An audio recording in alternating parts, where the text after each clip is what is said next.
Framed underneath this. The outcome of Game 1 is Game Framed underneath the snowy caps of the Chugach Mountains and Pioneer Peak in Palmer, Alaska, it's opening day for the Mat-Su Miners. It's a day of firsts for the Mat-Su Miners. It's deja vu all over again from Herman Brothers Field in Palmer, Alaska. The Miners begin the official second half of the season. Let's get ready for some midweek mayhem in the Mat-Su Valley. It is good to be back in Palmer, Alaska.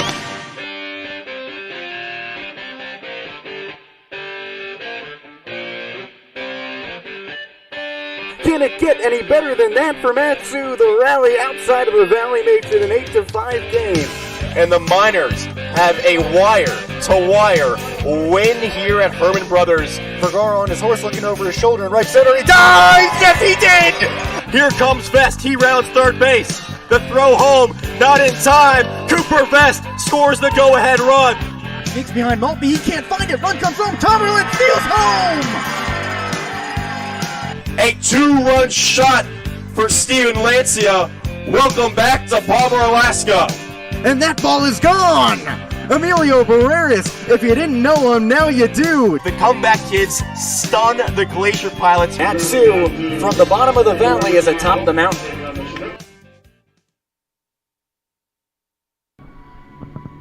You could call this the most important day of the 2023 regular season in the ABL. It's a doubleheader for first place between the visiting Mat-Su Miners and the home Anchorage Glacier Pilots. Live from Mulcahy Stadium, I'm Jesse Cook alongside Austin Barach. And the Miners sit a half game behind these Glacier Pilots, so if Mat-Su wins Game 1, then Game 2 certainly matters. These teams will have first place up in the air, but if Game 1 goes the way of the home crowd, then Game 2 does not matter in the slightest, except to see some experimentation on the field. Experimentation galore, okay? You think of pitchers maybe getting some at-bats. You think of position players maybe pitching. And even if the Miners win Game 1, there could still be some potential jockeying for the 1 seed, given that the Pilots have had the Anchorage Bucks number and the Oilers pose a serious threat as a dangerous 4 seed. But you're right, Jesse. No matter what the outcome of Game 1 is, Game 2 will certainly be very fascinating to watch. And there are some things about that second game that we already know. Mat-Su head coach Ty LeBrun, who, by the way, just won Head Coach of the Year for the first time in his 5-year career, has confirmed that Landon Guggenmoss, a native to Palmer, Alaska, will make his first appearance of the season. He was a last-second add for these Miners, and he spent the year playing for the Palmer Legion team against high school pitching. As for the Glacier Pilots, Anchorage head coach Garrig Mosiello has also confirmed that we may see some position players pitch in Game 2. These are win or lose scenarios. We will see some experimentation in that second leg, even if it decides first place. Yeah, Jesse, with Guggenmoss specifically, nobody has any idea what to really expect out of him because he hasn't played real college-level competition this summer or really in his life. Now, he's a fantastic pitcher. He played great in the Legion for the Legion team earlier this summer under a 1 ERA. But look, it's a different animal, and it'll be interesting to see how far Ty LeBrun lets that leash go.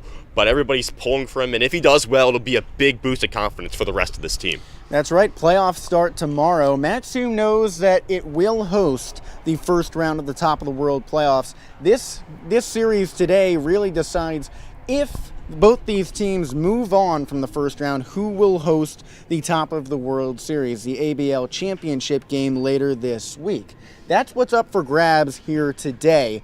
But let's start with Game 1. We talked Game 2, but before any of that matters, we need to discuss who and what will happen in that first leg. We do know that Drew Christo will be starting for the Mat-Su Miners, and his last start was a little shaky. He walked 6 batters, which is usually the problem for him.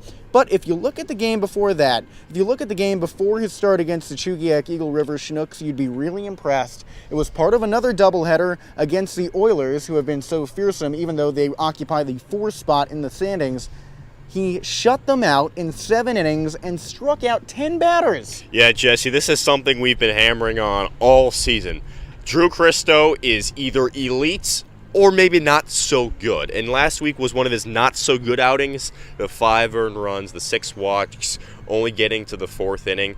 But when he's on, there is perhaps nobody better in the ABL than Drew Christo. And today it's another opportunity to start his 8th start of the season, just his 2nd against the Glacier Pilots, a very formidable opponent, an opponent that he hasn't seen since the first week of the season back in early June. That feels like forever ago. So it'll be exciting to see how he does today.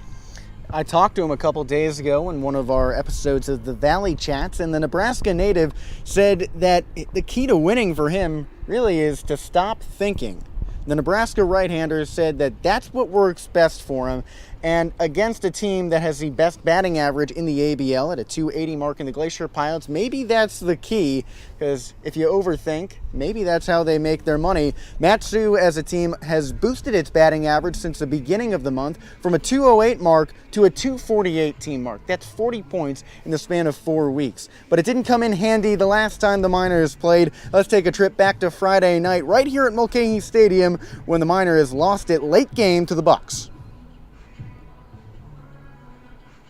In the Miners' win over the Glacier Pilots.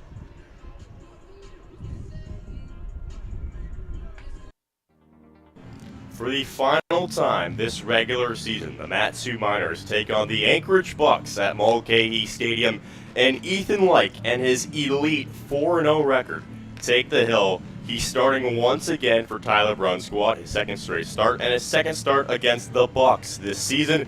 And Nolan Tucker, the everyday second baseman, has been on a tear as of late. The Southern Miss product has reached base 8 straight games, and there is Mr. Cool as a Cucumber, Braden Ryder's catching for the first time since Monday Lancia is at DH. It's the Miners with a chance to beat the season series against the Bucks. Alongside Jesse Cook, I'm Austin Barach. Lyke's payoff pitch. Swung on, sent to left field. Vergara lays out and makes the grab. Head first slide for Alex Vergara, his 4th diving catch of the year. And Sorensen is retired to start the bottom of the 2nd. Here's the 2-0. He swings and drives it to deep right center field. Narrett looking over his shoulder, chasing back towards the fence. That 2 hops the wall. Vergara cruises into 2nd. He's rounding for 3rd. Relay to the infield. They won't get him. Alex Vergara with a head first slide. He's got a triple.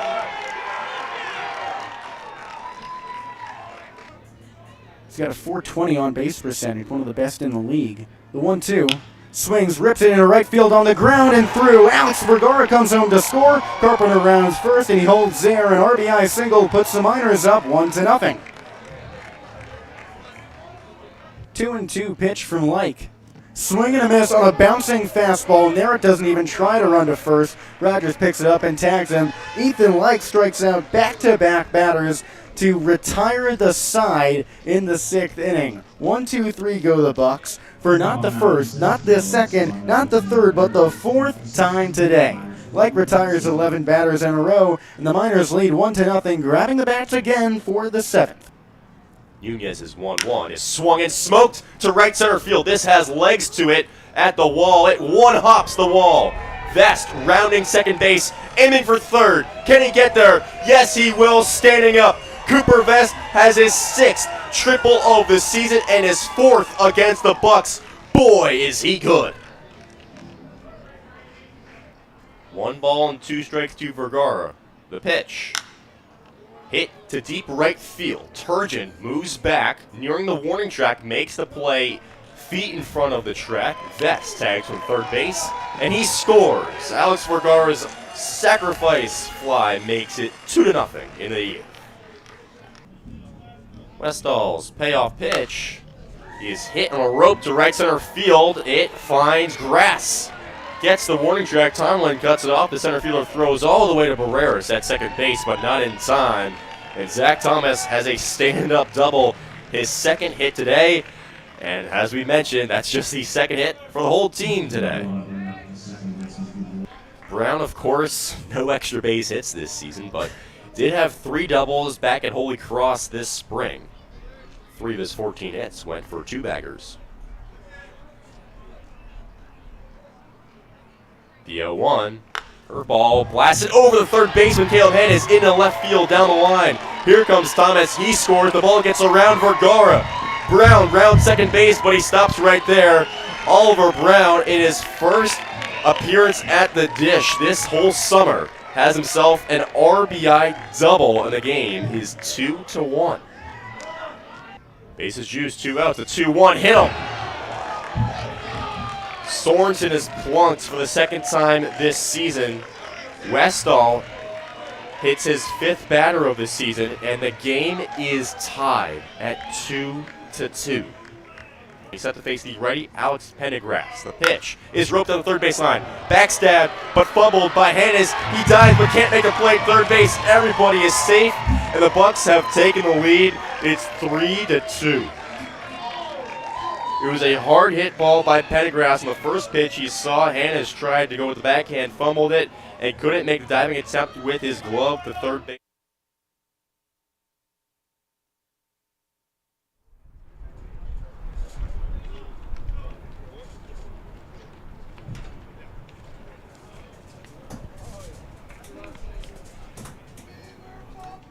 It's the most important day of the regular season, so why not play 2? The Mat-Su Miners are on the road at the Anchorage Glacier Pilots with first place up for grabs.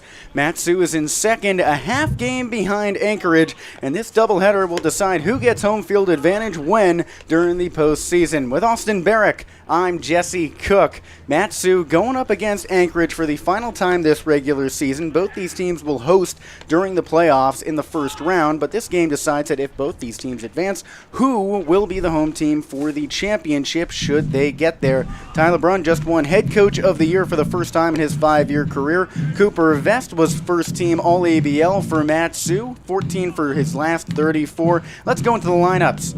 Mat-Su, the road team, leading off with Vest, then Alex Vergara, who was second-team All-ABL, Steven Lancia, first-team All-ABL, Caden Carpenter, second-team All-ABL, Maddox Haley is the DH, Nolan Tucker is at second, Sebastian Tomerlin is in center, Caleb Hamnes is at third base, and another first-team All-ABLer, and Emilio Barreras is at short.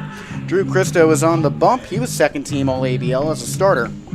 As for Anchorage, it's Elijah Rodriguez in left field, Will Bermudez at short, Blake Jackson in center, Andrew Lamb at first, Garrison Berkeley in right, Jacob Stinson at DH, Nathan Barraza at third, Troy Harding at catcher, Andrew Nicoluk at second, and their starter is Tommy Beam, and he's gone up against these Mat-Su Miners before. But before we get to his stats, let's just set the table. With Austin Barach, I'm Jesse Cook. Mat-Su is the road team in its camo jerseys with gray pants. Anchorage, and it's all whites with the script blue pilots across the chest. Righty-lefty matchup between Beam and Cooper Vest to start things off. The infield is entirely back. First pitch on the way. He watches a fastball low for a ball. And Beam enters this game with a 727 earned run average on the season. Not exactly great. In his one inning against the Miners, he allowed 4 earned runs. 1-0 to Vest. He watches a ball up high. 2-0 count to the lefty out of BYU.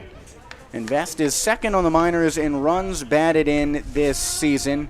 Got a total of 25 runs scored, 19 RBIs. The 2-0.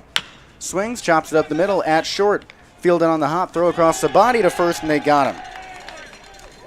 The field for Anchorage is Beam on the bump with his catcher Troy Harding. From left to right, the infield is Nathan Barraza at third, Will Bermudez at short, and Andrew Nicoluk at second with Andrew Lamb at first. In the outfield from left to right is Elijah Rodriguez, Blake Jackson, and Garrison Berkeley. Mat-Su has the righty Alex Vergara up at the plate. He digs in at the back of the box. And he's the reigning All-ABL MVP from 2022. However, that award went to the center fielder for these Glacier Pilots this year, Blake Jackson, tied with the Oilers' Nick Costello.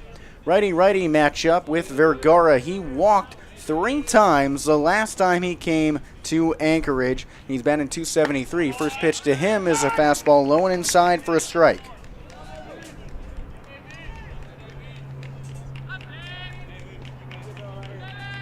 Beam resettles. Vergara has a .348 on-base percentage. He leads the league in homers. The 0-1 watches a curveball in the turf. 1-1 count. He leads the league in homers with 4 of them. No one has matched him since he hit his 4th home run about 2 weeks ago. And Jesse, you and I both know this. If it weren't for his lack of at-bats because he got here late, he would certainly be first-team All-ABL. The 1-1 to Vergara. He swings, drives it deep to left center field, hanging back towards the fence. Make it 5! Alex Vergara goes yard and sets the tone early. 1-0 Mat-Su. The league leader in dingers evidently does not stop on the last day of the regular season. Second batter, and the Miners go up 1-0 on the solo homer.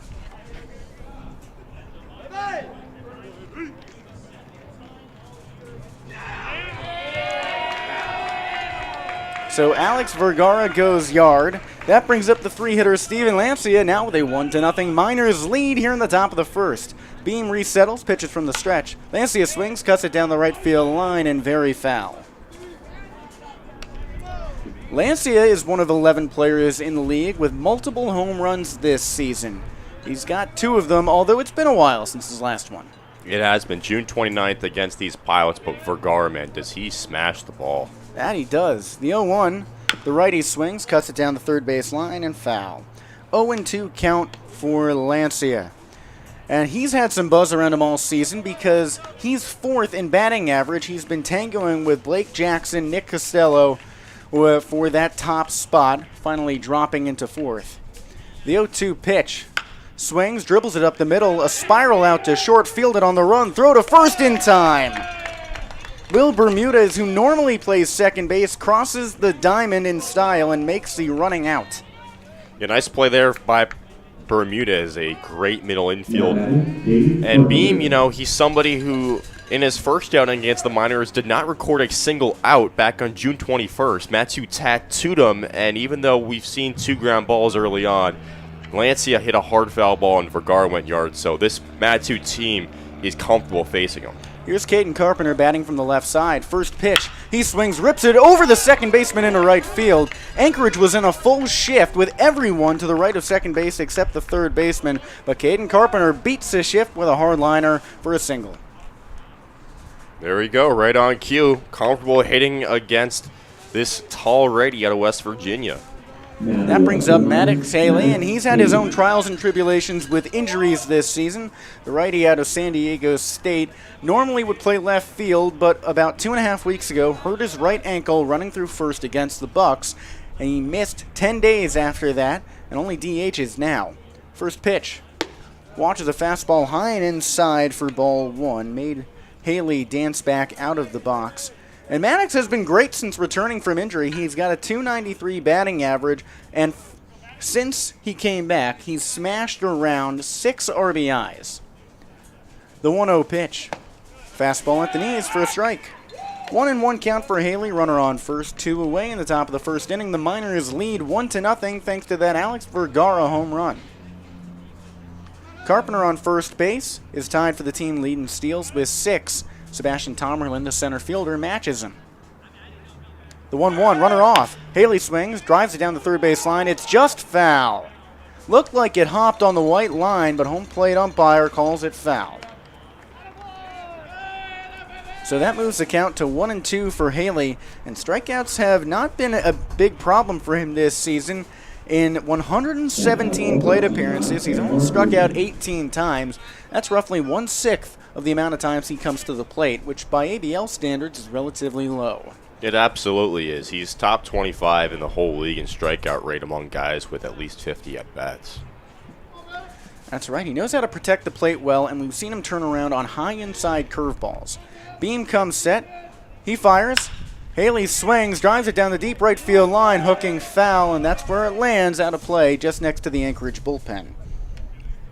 The Mat-Su dugout is off to the third base side against the Glacier Pilots. When they play against the Bucks, the road team moves over to the first base side, but the Glacier Pilots call that dugout their home, and that's where they sit. The bullpens are both in foul territory, but caged off right next to the foul pole on either side. Runner on, 1-2 count for Haley, 2 away, 1-0 Miners top the first. Beam throws over to first. Carpenter is back standing. And this is a big game. If Mat-Su wins this, they've got a shot at clinching first place in the second leg of this doubleheader, but that's not possible if the Miners can't win. The 1-2. curveball low and away. Check swing, he didn't go. 2-2 count. So Anchorage just needs a win in either of these games to clinch first place. Mat-Su needs to win out, but that's very possible. These two have played in a doubleheader before this season, and they split it with Anchorage taking the first game, Mat-Su massacring the second. The 2-2, swinging a pop-up behind first base. Lamb chases into foul ground. He slides for it, and he makes the catch right up against the fence. Andrew Lamb, who normally plays center field, has been moved to first base to see how it would work out for the playoffs, and he impresses on the first ball to come his way. That said, Mat-Su crosses one over home with a long home run from the team's leader and the league's leader in dingers, and Alex Vergara. 1-0 Mat-Su. The Glacier Pilots will grab the bats for the first time today in just a moment.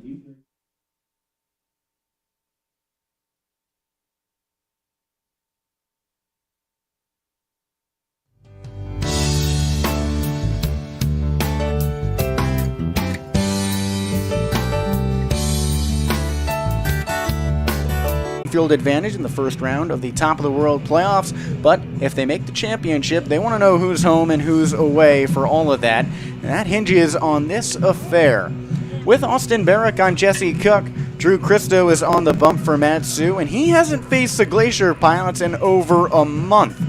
To lead off, he's got Elijah Rodriguez, the left fielder out of McLennan Community College, who just transferred to Oral Roberts, followed by Will Bermudez, who joined the team in that first doubleheader between these two in the middle of June, and Blake Jackson, who just won ABL MVP alongside the Oilers star Nick Costello.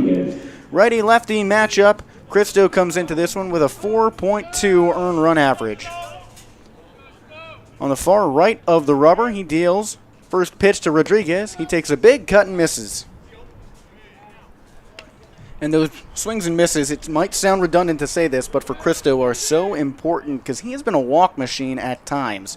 He steps into the 0-1 pitch, fires. Fastball misses low, a 1-1 count. Yeah, Christo leads the minors in walks, has just 1.24 strikeout to walk ratio. 29 bases on balls. His 1-1. Swinging a grounder, sharp to second. Tucker fields it on the slide, throws on to first, and he got him. Nolan Tucker goes for a skid on the early outfield turf and makes the play. 1 up, 1 down in the bottom of the first inning here in Anchorage. 1-0 the Miners lead. Tucker had a great play like that with Ethan Like on the mound this season. That brings up Will Bermudez, batting from the left side, hands low at the hip. First pitch. Fastball dances too far inside and low for ball 1. Bermudez comes into this game with a .276 batting line. Christo steps and fires. Swinging a pop-up third base side and foul out of play. Bermudez made his debut against the Miners and tripled in his first at-bat. That was, of course, a month and a half ago. The 1-1. Fastball misses high and away. He wears all white batting gloves and white Adidas cleats with black stripes on them. Keeps the batting gloves low, just above the red numbers on his lower left hip. Christo fires the 2-1.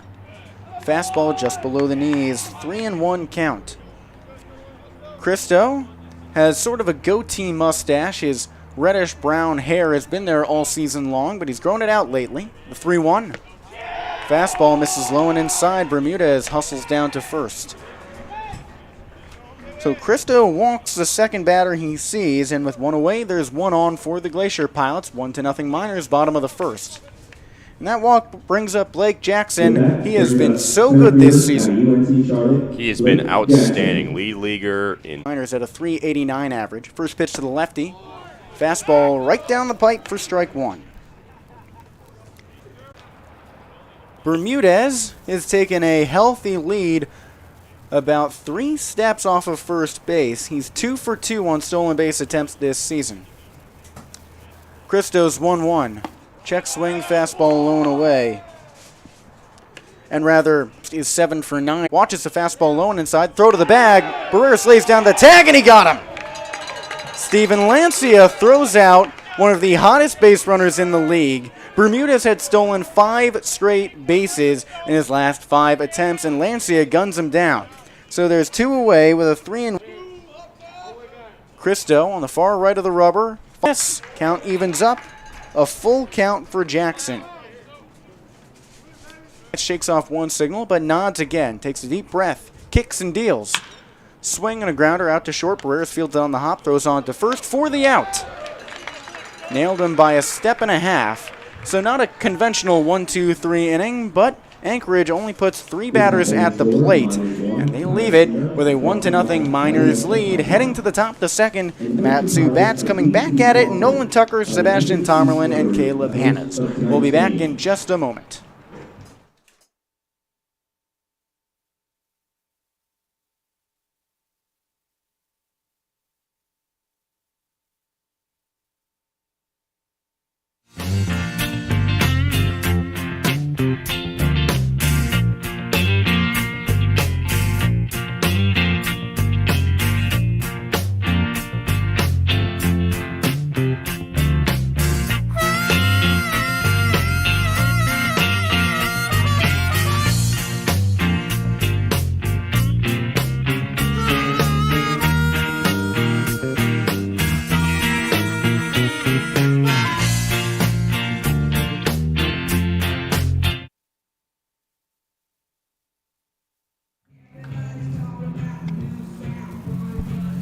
Welcome back into Anchorage, Alaska with Austin Barach. I'm Jesse Cook. It's 1-0 Miners heading into the top of the second inning. Tommy Beam, the righty, out.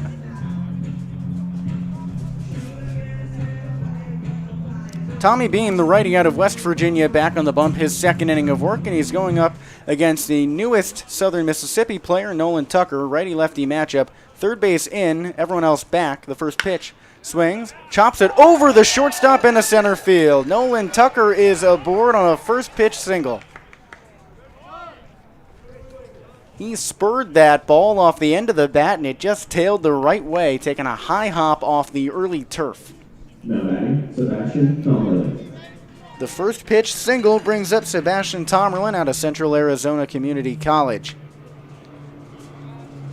So Tomerlin went on a tear last week. His batting average against the Glacier Pilots is just 1 for 20, an 0.50 average. Lefty squares to bunt, lays that one down foul. 0-1 count, runner on first. Corners were in for the Glacier Pilots, with the middle infielders halfway back through the infield turf. Tucker is one to steal. He's done it. He hasn't done it against the Glacier Pilots, but he has done it a total of 4 times this season. 5 rather. Beam comes set, glove at the belt. Kicks and fires. Pitch misses high and away. It's a 1-1 count for Tomerlin. He enters this game with a 177 batting average, about 20 points lower than it was a week ago at 197 after he went on a tear. 5 hits in 3 games. The 1-1, squares to bunt again, lays it down right in front of the plate. Third baseman comes in on it, picks up, fires to first, and he got him. Lamb, the first baseman, stayed on the bag. That moves Tucker into second base with 1 away for Caleb Hannes. He's got 3 RBIs in the last 3 games. Now due up for the Miners, Caleb Hannes. Righty comes up with a runner in scoring position. 1-0 Miners lead. 1 away in the top of the second inning. Beam ready's on the bump. Hannes is batting at a .233 line this season. He's got 7 RBIs on the year. The pitch. Checks a swing on a high fastball, called a strike.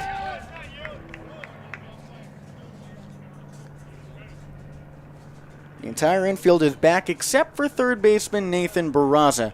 Normally we've seen him playing first base or at the DH spot, but Garrett Mosiello is trying out some new combinations. The 0-1. Swinging a cork down the third base line, just foul. So the count moves to 0-2 for Hannes, with Tucker sauntering back to second base. It's being held close by Andrew Nikoluk, standing about 4 strides off the bag. Tucker moves 6 steps away from second. The entire infield creeps over to the left side. First base is very open, no one covering. The 0-2. Slider misses low and away.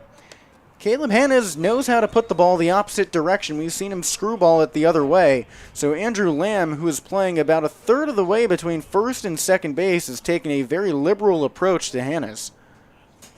He's not a very good pole hitter. The 1-2. Swings and pops it up first base side, but very much foul and out of play. Now, Austin, more often than not, we see Hanna's plunk it the other way or to straightaway center. He is very good at going the other way, very balanced hitter. With that said, his 2 home runs in the year 1 in the exhibition have both been pulled down over left field. Not a whole lot the infield can do about that, though. No, not at all, except jump and admire. The 1-2. Checks the swing on a fastball low and in. Didn't go. That's ball 2. And Hanna's is someone who has practiced watching pitches. We've seen him and assistant coach Kyle Watson practicing in soft toss what pitches to take. Even against Landon Rogers in the cage the other day. That's right, Landon Rogers, who was not a pitcher. The 2-2 count. Beam looks at second, kicks home. Fastball misses high and inside, and that's his helmet earlier last week. By any means necessary, I guess. That's right, that came in the first game against the Bucks on Thursday, that 9-0 win. Full count for Hanna's, first base open, runner on second, the pitch. Swings and tails a high fastball down the right field line, hooking foul, and that's where it lands. But Caleb Hanna also has a good 2-strike approach. He shortens up on the bat about a half an inch, choking up on the neck. And that enables him to protect on pitches in close and put them the other way. But this Anchorage defensive setup has not changed. The outfielders are playing straight up. The infield is shifting over to the third base side with Lamb way off from first base. The foul tips it into Harding's mitt for strike 3. So the infield shift doesn't end up mattering. 2-away runner on second for the 9-hitter, Emilio Barreras. He's first-team All-ABL thanks to his 25 RBIs that place him at third in the league in that category. It's the top of the second inning of a 7-inning doubleheader. So a shortened way to end this regular season. Righty-lefty matchup, Beam from the stretch. Curveball high and inside ties up Barreras for a swing and miss. Barraza creeping in at third base, just outside the infield grass, but the first and second baseman, Lamb and Nicoluk, are both back towards the outfield turf. The pitch. Fastball just above the belt. 1-1 count for Barreras. Will Bermudez, who has spent the entire season at second base, is playing shortstop today, and he's holding Tucker at second, standing not even 2 yards behind him. Outfield still playing straight up, although Jackson creeps in. The 1-1. Swing and a foul pop off to the third base side and out of play. Blake Jackson, the center fielder, is playing rather shallow. He is. There is a lot of room there in right center field. Barreras has some pop to him. That's right. He's one of 11 players in the league with multiple home runs. Both of his shots have gone to right field. The 1-2 pitch. Swinging a loop down to left field. Rodriguez charges in. He lays out. The ball gets by him. Rodriguez chases down the stray ball, and Barreras is into second base with an RBI double. 2-0 Matsu.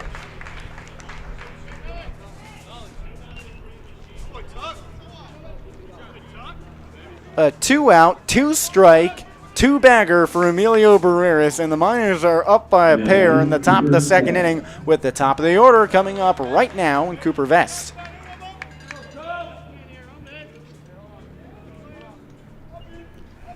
Beam stares home and gets a signal from Garrig Mosiello off to the first base side. Troy Harding had to look at the bench to relay the signal to Beam. Vest took a step out of the box, but he's back in.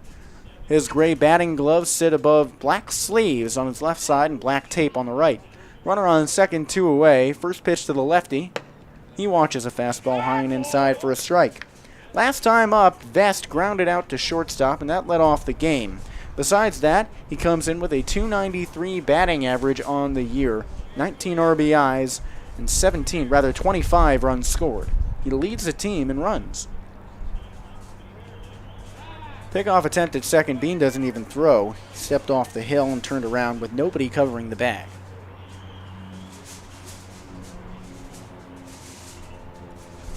Left side of the infield creeping in, the first base side entirely back. Outfield still straight up. The 0-1. Fastball too low for a ball. It's a 1-1 count. And there was a brief scoreboard malfunction here where they never took away Barreras' at-bat, so it was briefly a 2-3 count for Vest, which I'm not sure if you're familiar with baseball, but that's impossible. Yeah, can't say I've seen that one a whole lot. Beam comes ready. He fires. Swinging a sharp rope out to second base, but Nikoluk is right there. Picks it up on the outfield turf and takes on to first for the out. Matsu scores another one thanks to an Emilio Barreras double that brought around Nolan Tucker from second base.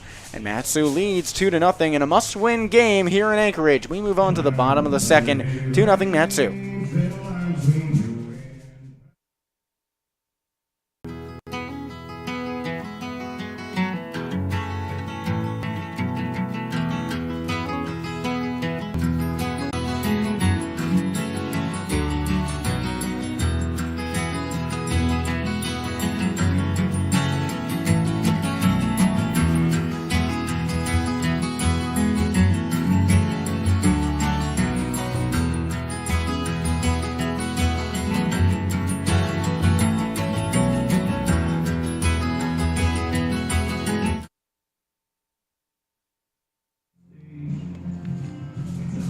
Long from Anchorage into the bottom of the second inning in the first leg of this 7-inning doubleheader. Matsu leads 2-0, and this is a must-win game as the Miners want to grab first place, so they need to win both games today while Anchorage just needs one. With Austin Barach, I'm Jesse Cook. Drew Christo is back on the bump, his second inning of work. The righty out of Nebraska made quick work of the Glacier Pilots in the first, forced a ground out. Then Steven Lancia caught a runner stealing, and then he forced another ground out. That brings up the 4, 5, 6 hitters in Andrew Lamb, Garrison Berkeley, and Jacob Stinson. Lamb, the first baseman, bats from the left side against Christo. This season, he's batting .311. That makes him one of 6 players on the roster batting above .300. Christo with the glove at his face, readies and fires. Fastball dances too low and too far inside. Lamb had to shuffle his feet back to get out of the way. Most of the infield is back on the outfield turf, but third baseman Caleb Hannes has crept in closer to the infield area. The 1-0. Fastball catches a part of the zone up high and at the belt for strike one. It's a 1-1 count. Christo has a light tan glove that looks white from up here. He fires from the windup. Swing and a miss. Lamb ties himself up inside on the fastball, and Christo's ready again, quick pitching him. The righty comes set, glove at his eyes, really at his mustache. He shakes off one signal, but readies again. Into the windup, the 1-2. High cheese, got him swinging. Christo goes back to the fastball high and away and forces his first strikeout of the game for out number 1 here in the second. That's just power, man. Raw power. Breeze by you. Andrew Lamb, you're great and all that, but I'm Drew Christo and I got power. It's a good way of putting it. Here's Garrison Berkeley. He joined the Glacier Pilots last week. First pitch to the righty. Fastball low and inside. And Christo looked like he got in a rhythm during that at-bat. And that's one of the benefits of the pitch clock to a lot of people, is that pitchers are forced to get into a rhythm. The 1-0. Fastball misses high and inside. Yeah, and obviously there's no pitch clock here in the ABL, but as we've seen from a lot of Matsu pitchers this season, they just like to pitch quickly. Any way you can get your good stuff flowing. The 2-0 to Berkeley. He swings behind the fastball. 2-1 count. Berkeley has played against the Miners once. He made his debut at Matsu last week, and he went 2 for 4. 2-1 count. Christo from the windup. He deals. Check swing. Fastball at the knees. It's a strike no matter what. That pitch was right over the heart of the plate. 2-2 count for Berkeley. Base is empty, 1 away, 2-0 Miners, bottom of the second. Christo from the windup again. Fastball high and inside, got him swinging. Back-to-back strikeouts for Drew Christo open up the second inning, and he saunters off the mound with a big grin. 2 up, 2 down. That brings up Jacob Stinson, the designated hitter in this lineup. He bats from the left side. And against Matsu, he is hitless. No hits in 13 at-bats. The pitch. Swings and pops it up, foul off to the third base side. Against everyone else, Stinson has been all right with a .277 batting average. The 0-1 pitch. Swings, rips it up the middle. Tucker charges at second base, fields it on the run, throws across the body to first, and he's out! Nolan Tucker made a diving play in the first inning to nab the first batter of the game, and now he makes a leaping throw from second base to retire the second inning. Drew Christo hasn't allowed a hit through 2, and he retires the side in order in the second frame. We move on to the top of the third inning, 2-0 Miners, and they've got the 2-3-4 hitters due up in Vergara, who homered, Lancia, and Carpenter. We'll be back in just a moment.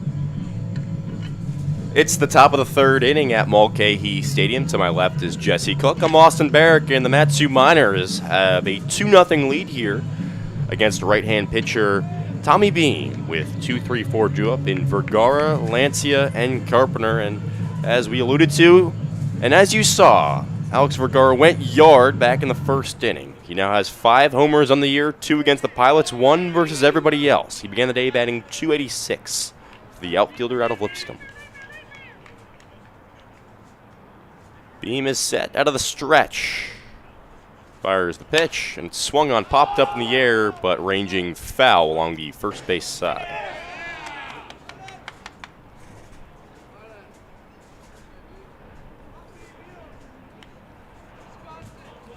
Vergara, a second-team All-ABLer, season after being the league MVP. Began the day with just 77 at-bats, though, as he didn't make his debut until June 29th against these Pilots. The 0-1 is framed on the inside corner, strike 2 on the fastball. Beam has given up a run in each frame so far. Hints how he's got that 7.42 ERA when he began the day. The 0-2 to Alex is swung on and belted down the line. Fair? No, it tails foul. It had the distance, and it went all the way to the track near the football field over that that left field wall. Vergara, another moonshot, but foul. He did that here against the Bucks a few days ago. Back in the box here with an 0-2 count. The pitch is left, but called a strike at the knees. Vergara can't believe it, but Tommy Beam has his second strikeout and the first out of the third. Now batting, Steven Lancia. We know Vergara's pop really well, and it's not the first time. In fact, it's the third time this season he sent a long foul ball here at Mulcahy Stadium. If he can just wait a little bit on the fastball like he did in the first inning, he'll find more success. Here comes the catcher, Steven Lancia, who takes a ball alone away. Lancia grounded out to short his first time up.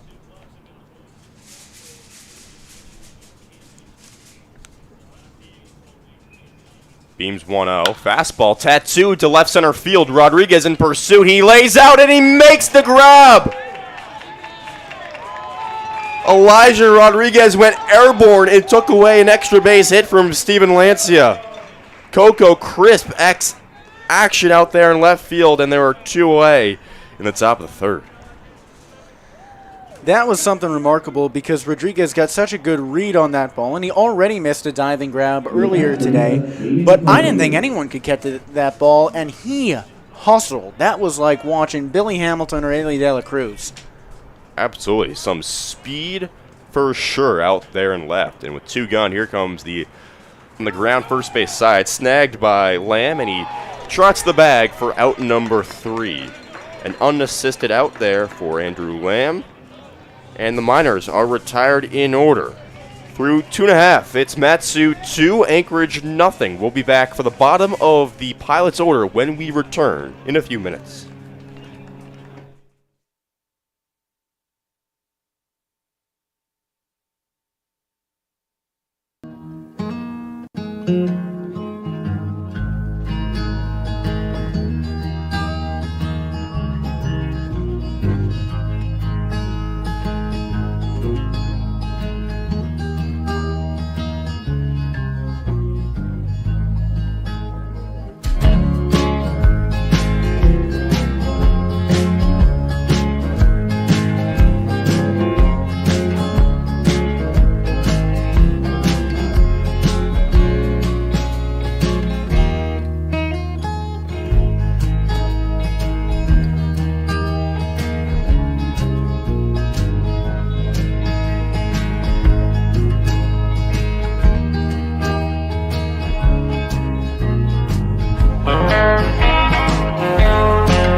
It's the bottom of the third inning here at Mulcahy Stadium in Anchorage, Alaska. I'm Austin Barach.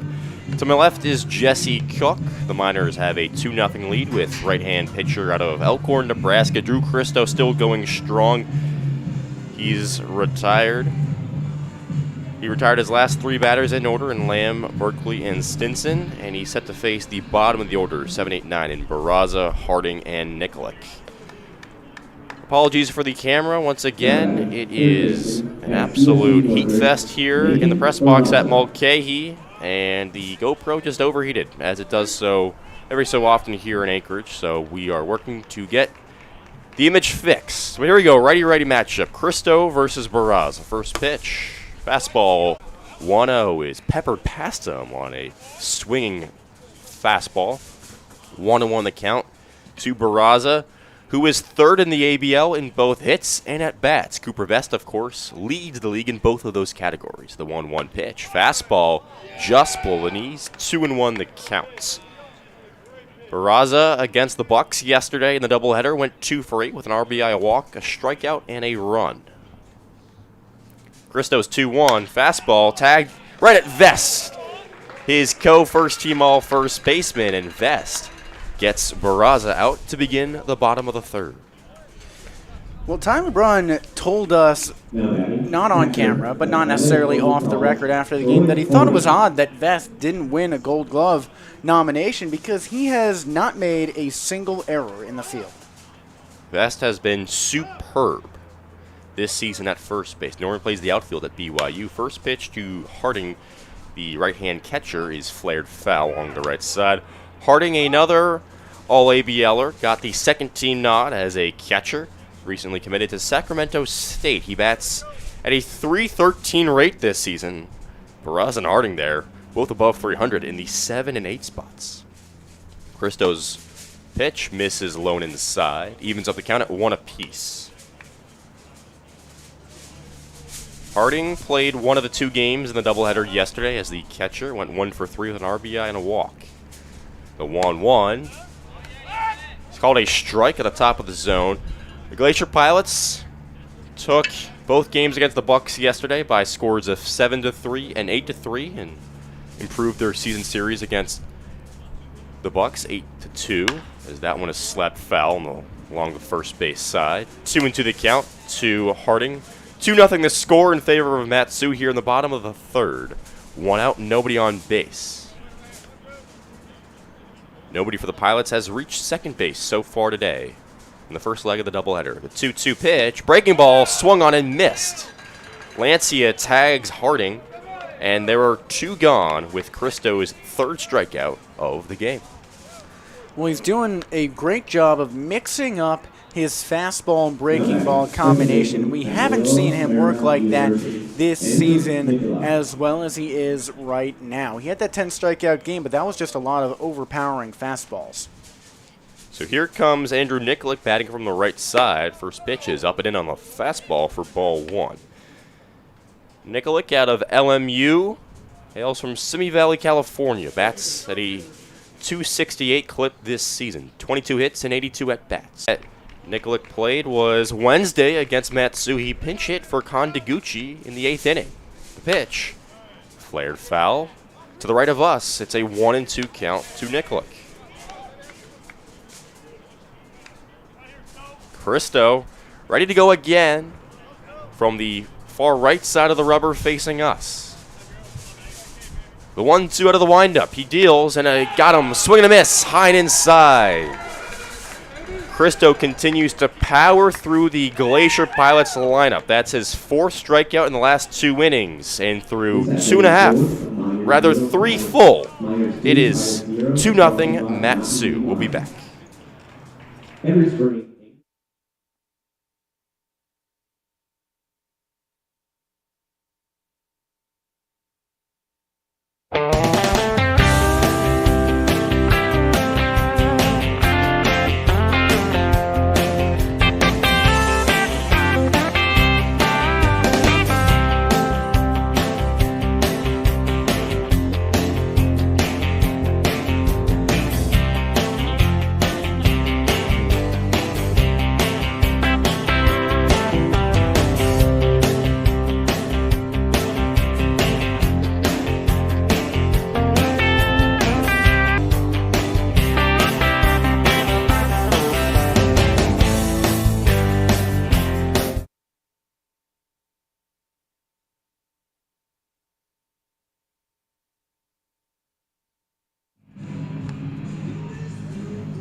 We've hit the 4th inning in Anchorage alongside Jesse Cook. I'm Austin Barach. And the 5, 6, and 7 batters are due up for Tyler Brunn's squad in Maddox Haley, Nolan Tucker, and Sebastian Tomerlin. Haley bats first from the right side out of San Diego State against the tall righty out of West Virginia, Tommy Beam. Haley popped out to first base to end the 1st inning, his first time up, and he sees a curveball break too low for ball 1. And Jesse, this is a lineup that we've seen for the 3rd time in the last 4 games for head coach Tyler Brunn. Coach of the Year, Tyler Brunn. It's a lineup that will probably stick with the rest of the season as the 1-0 is battered up the middle. Sliding grab by Nikolic, and he can't make the throw to first base. He slipped in the process. And Maddox Haley has a leadoff single to begin the 4th. It was the right instinct at second base by Nikolic. He tried to throw it to Bermudez to have him finish off the play because he didn't have the footing to get to first, but it did not work out in the slightest. Now batting, Nolan Tucker. So Maddox Haley now continues his on-base streak from 8 games to 9 games, and it brings up Nolan Tucker, who in the 2nd inning singled and would score. That single improved his on-base streak from 9 games to 10 games. 1 on, nobody out. Top of the 4th, 2-0 Matsu as Tucker takes a fastball outside for ball 1.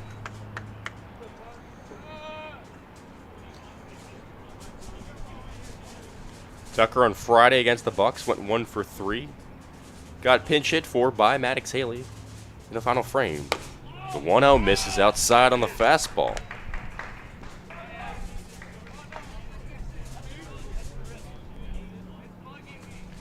That hit for Tucker back in the 2nd is just his 2nd against the Glacier Pilots this season.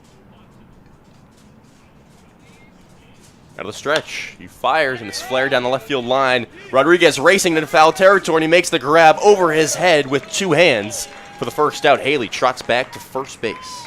1 away. I always get a little worried here in Anchorage when I see players racing after the ball like Rodriguez did. And that play, just like the Nikolic one, showed why. Because both times the player slipped a little bit after getting to the ball. And this just feels like an accident waiting to happen. You really hope that these guys can stay healthy, but it's such a dangerous playing surface, as we know from experience. Absolutely. Rodriguez is a fantastic talent. First pitch of Tomlin is clobbered right field. Over and fair ball in the corner. Berkeley gets there. Watson stops Haley at third base as Sebastian Tomlin hits the wall in the air for a stand-up double. Runners at second and third base with just one out. Well, that's the first time we've seen Seabass hit a ball like that since he went on that tear at Chugiak. That's a very promising sight. And we do have to apologize. Our view here in Anchorage is obstructed. The broadcast booth is basically blocked from seeing anything in right field. Yes, so it's tough to view there, but eventually I lean my head far enough. With runners at second and third, here is the right-hand hitting Caleb Hannes, who takes ball one just outside. He's got two runners in scoring position. Hannes this season has 19 RBIs, 7 of them in his last 6 games. Infield is playing in the 1-0 pitch. Curveball stings the inner half for strike one. Barraza and Lamb playing even with the base path at third base and first base respectively. Outfield is playing shallow as well, especially in center and right field. The 1-1 fastball tattooed to right center field. Could it drop? Berkeley makes the grab in right field. Haley trots from third base on the tag up, and he scores as the run goes to third where Tomlin enters, and it's a 3-0 game off of the sacrifice fly from Caleb Hannes, his 20th ribby of the season. Solid work from Hannes to go opposite field. We said it last time he came up that that's where most of his pop comes, and he showed it off there. Put it midway through the outfield on the right side and drove in a run. So the 8 and 9 batters have 2 of the 3 RBIs today. That includes this guy right here, Emilio Barreras, hitting from the left side, and he takes a fastball in the turf for ball one. Barreras, his RBI came by way of a double back in the second inning that scored Nolan Tucker. 2 outs, runner at third base. The third baseman is playing in. The 1-0 pitch is swung on, hit well in the right field. Berkeley on his horse, and he makes the grab, crashing into the subway sign at the fence. Berkeley takes away another RBI from Barreras, and the game stays put at just 3-0. Boy, did Emilio strike that ball well. Matsu tacks on another run, though, and we enter the bottom of the 4th inning with Matsu on top by a score of 3-0.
We've arrived in the bottom of the 4th inning. The Miners on top of the Glacier Pilots 3-0 alongside Jesse Cook. I'm Austin Barach.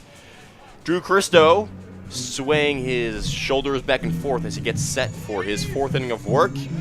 And he's about to go through the order for the second time with leadoff man Elijah Rodriguez, followed by Bermudez and Jackson. Have shown off some really impressive defense in this game. Nolan Tucker has made a couple of sliding plays at second. Caden Carpenter just nabs that ball, and Anchorage has had a plethora of diving catches.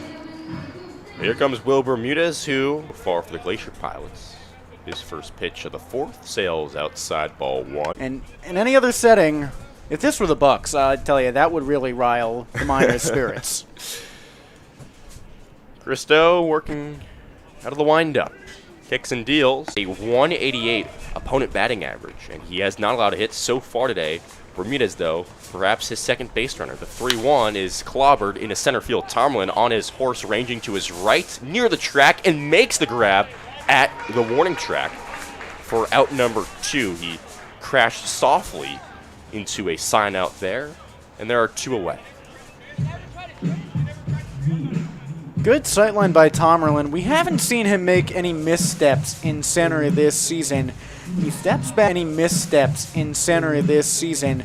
He steps back, waits for the ball, and he's fast enough that he can afford to spend a second or two looking at it to get its trajectory. Absolutely. His teammates call him a no-fly zone out there in center field. He's been tremendous out there tracking the ball this season. Here comes Blake Jackson, who digs in on the left side. First pitch to him bounces in the turf and away for ball 1. Jackson grounded out to Barreras on a high chopper back in the first inning. Jackson leads the ABL in doubles and hit, and rather just doubles, as that one sails low for a ball. He's also got 7 hit by pitches, which shockingly does not lead the league. Is merely tied for third.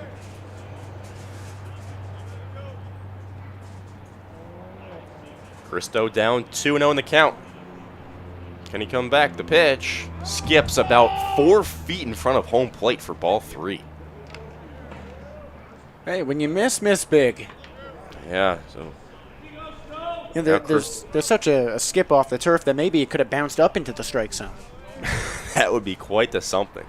Hit it off the bounce, like a little cricket action. The 3-0 pitch misses upstairs, ball 4. Jackson is on with a 4-pitch walk, his 16th base on balls this season. Well, only the second walk of the day for Cristo. It's the 4th inning. That's a promising sight for Matsu. He had a stretch this season where in just 3 games he walked 16 batters. Yeah. So Jackson is aboard at first base. He is 7 for 10 on stolen base opportunities this season, and he gives way to the lefty Andrew Lamb. Cristo out of the stretch, and Lamb fouls one of the backstop. Lamb struck out swinging to begin the 2nd inning. 1 of 4 punch-out victims for Cristo so far this afternoon. This is game 1 of a 2-game doubleheader to conclude the regular season. Glacier Pilots up by half a game right now. Cristo's pitch, runner goes. It's a swing and a miss. And rather, Jackson stopped about a third of the way between first and second base before he meandered back to first. It's an 0-2 count to Lamb. Good fake steal, a try to get Lancia to throw the ball away out into center field and give him second base. 1 on, 2 outs. Matsu on top, 3-0 here in the top of the 4th. Rather, the bottom of the 4th. Cristo's 0-2, runner goes, but home plate umpire calls time. Cristo certainly stared at home plate for a while, and Jackson walks back to first base. A lot of pitchers would be very aggravated after having time called in the middle of their throw, but Cristo prides himself on keeping himself even keel and zoned in on the bump, so he doesn't look too disturbed by it. Not at all. The second-team All-ABL starting pitcher is up with the count 0-2 to the second-team All-ABL utility and designated hitter Andrew Lamb, who today plays first base. Jackson is checked on, back with a head-first slide. Lamb began the day batting exactly .300, a comfortable 27 for 90. Love those even numbers. The 0-2, swing and a miss, outside corner, got him on some high cheese. Lamb is down with a swinging strikeout for the second time in as many plate appearances. Cristo leaves a runner on base, and through 4 full innings, Matsu remains on top by a score of 3-0. Matsu has the top of the order when we return in a few minutes.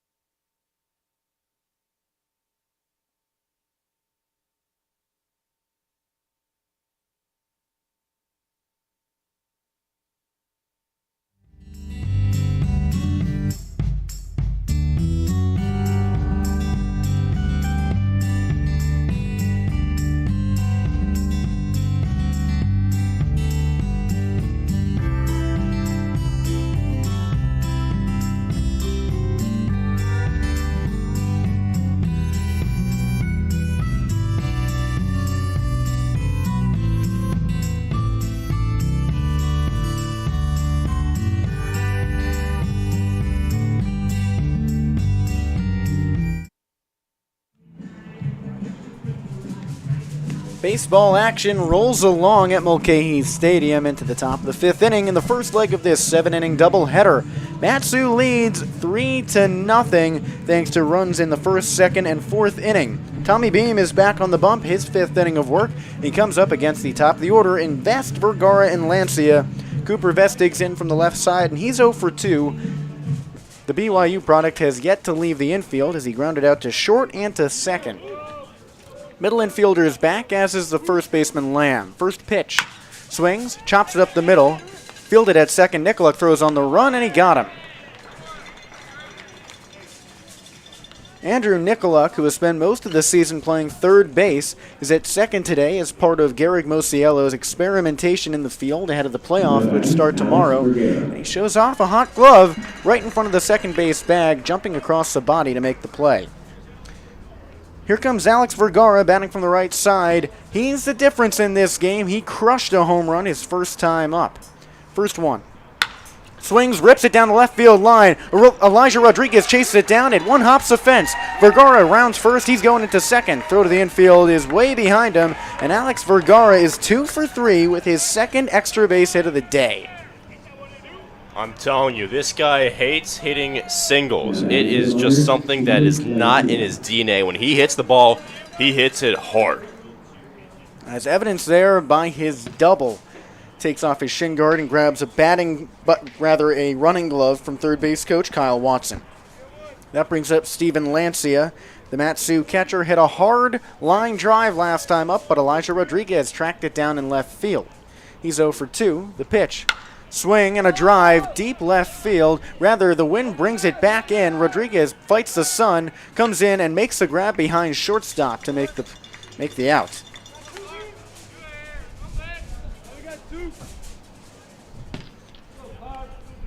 There is a light breeze coming in towards first base from deep in left field. The sun is beating down right over the batter's eye, which must create a problem for these hitters, although it hasn't seemed to affect Mat-Su, a team that has already 7 hits in the 5th inning. Caden Carpenter is one of those knocks, an RBI single, a single back in the first. First one to the lefty. Launches a fastball over the heart of the plate for a strike. Carp is 1 for 2 in this game.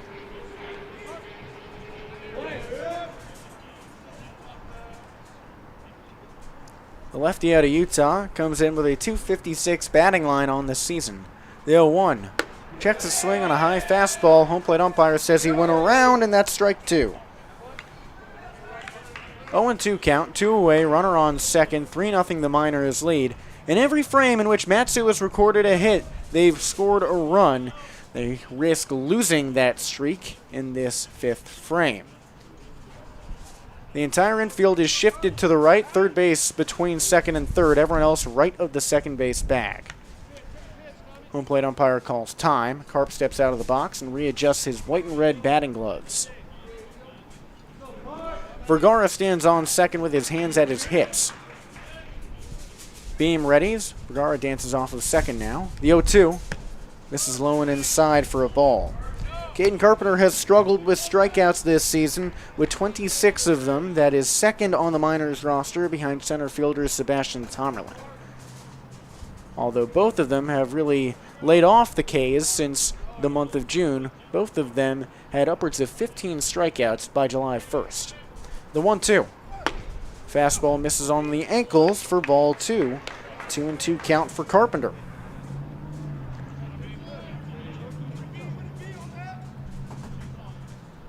Beam readies again, dangling the ball in his right hand at his hip. Readjusts the baseball against his back thigh, now comes set. Carpenter crowding the plate, the 2-2. Swinging a dribbler down the first baseline, foul.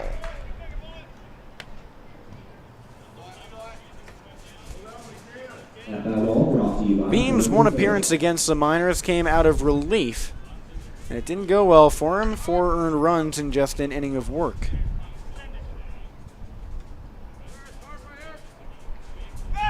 2-2 pitch from the stretch. Swinging a foul tip over the backstop. Carpenter with his second consecutive 2-strike foul ball to keep himself alive. 3-0 Miners, top of the 5th inning. Vergara the runner on second. 2 away, a 2-2 count for Carpenter. He singled his way aboard in the first before grounding out in the third. Beam looks at second, fires home. Swinging a high pop behind first base, dancing at the foul ground off into right field. Nicola chases towards the stands, and that ball lands about 5 rows up in the seats. Carpenter stays alive, 3 straight 2-strike foul balls. Yeah, he's done a good job of fighting. That's all he wants to do right now is make contact and make Tommy Beam continue to work, because Beam is a guy who likes to throw strikes, hittable strikes for sure. Matsu has hit him already today, 7 times in fact. The 2-2. Hanging curveball misses high and away. Ball 3, and Caden Carpenter has forced a full count. He leads the ABL in walks with 29 bases on balls, and he might just have himself something of that sort. This will be the 9th pitch of the plate appearance for Carpenter. Beam looks at second, fires home. Swinging another pop-up into foul ground, out of play. So Carpenter extends the... I can't call it an at-bat yet because he might walk. It might be a plate appearance. He extends it to a 10th pitch coming here. Yeah, and that was a high and away breaking ball. Just flipped his hands and skirted it foul. Lived to see another pitch. Full count, runner on second, 2 away, 3-0 Miners, top of the 5th. Infield shifted to the right. The pitch. Swing and a foul tip to the backstop. This is the 2nd time this season a Matsu batter has extended a plate appearance to 10 pitches or more. Nolan Tucker did it against the Bucks 3.5 weeks ago. Matsu awaits in the hole. Maddox Haley is on deck. Alex Vergara is on second base. He homered to lead things off as far as scoring in the first inning, and was on second with a double. And Tommy Beam shimmied his shoulders, which means Vergara gets third, a balk. All kinds of chaos in this plate appearance for Caden Carpenter. He's fouled off, 5-2 strike.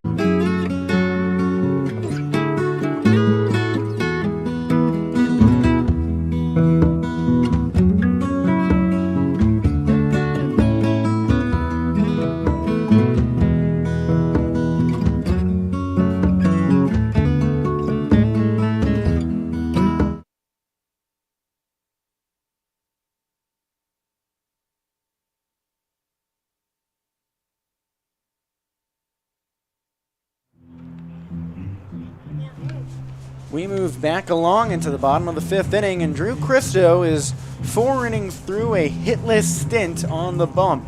3-0 the Miners lead. They lead the hitting department 7-0. With Austin Barach, I'm Jesse Cook. It's the bottom of the 5th inning. Matsu is in the field. The righty out of Nebraska has been electric thus far, and now he's got Garrison Berkeley, Jacob Stinson, and Nathan Barraza. Berkeley has been stellar against Matsu. In his one appearance, he went 2 for 4, but today he's 0 for 1 with a strikeout on 5 pitches. Righty-righty matchup. Christo comes set the infield back. First pitch. Fastball high and inside. It misses. Christo has walked a pair in this game, and that's been his problem this season, the walks. The 1-0. Swinging a pop-up, infield grass, third base side. Hannes creeps in by the bag, looks up, and makes a one-handed grab above his gold cap. 1 up, 1 down here in the 5th inning of this 7-inning affair. Good job by Hannes to battle the sun and make the grab. That brings up Jacob Stinson. He's hitless against Matsu on the season, 0 for 14. Christo has walked him once. One of the 31 walks he's fired this season, most on the Miners. Righty-lefty matchup, first pitch. Curveball dances low for a ball.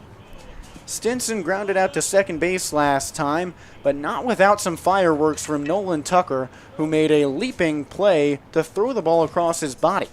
The 1-0. Fastball in on the belt, called a strike.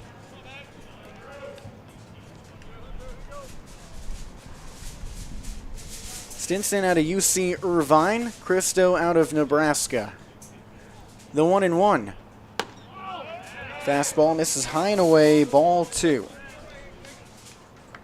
The entire infield is playing back. The middle infielders are on the outfield turf. The corner is right by it. Righty-lefty matchup. Stinson in the middle of the box at the very back. The 2-1. Swing and a pop-up. Foul off to the third base side.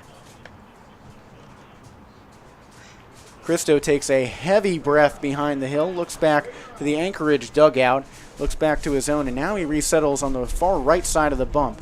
Glove in front of his eyes, another deep breath.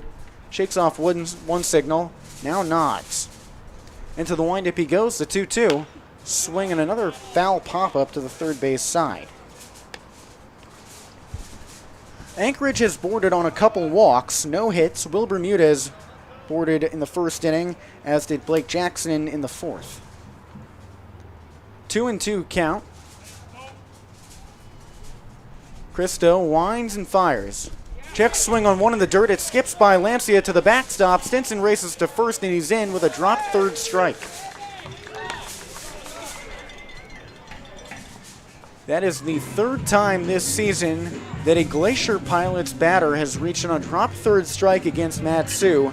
That first time, way back on June 8th, was somewhat traumatic because it enabled Anchorage to boost forth with a 5-run game-winning inning in their first meeting this season. That brings up Nathan Barraza, the first baseman, bats from the right side. Rather, the third baseman today, normally the first baseman. The pitch. Swing and a pool cue to the backstop.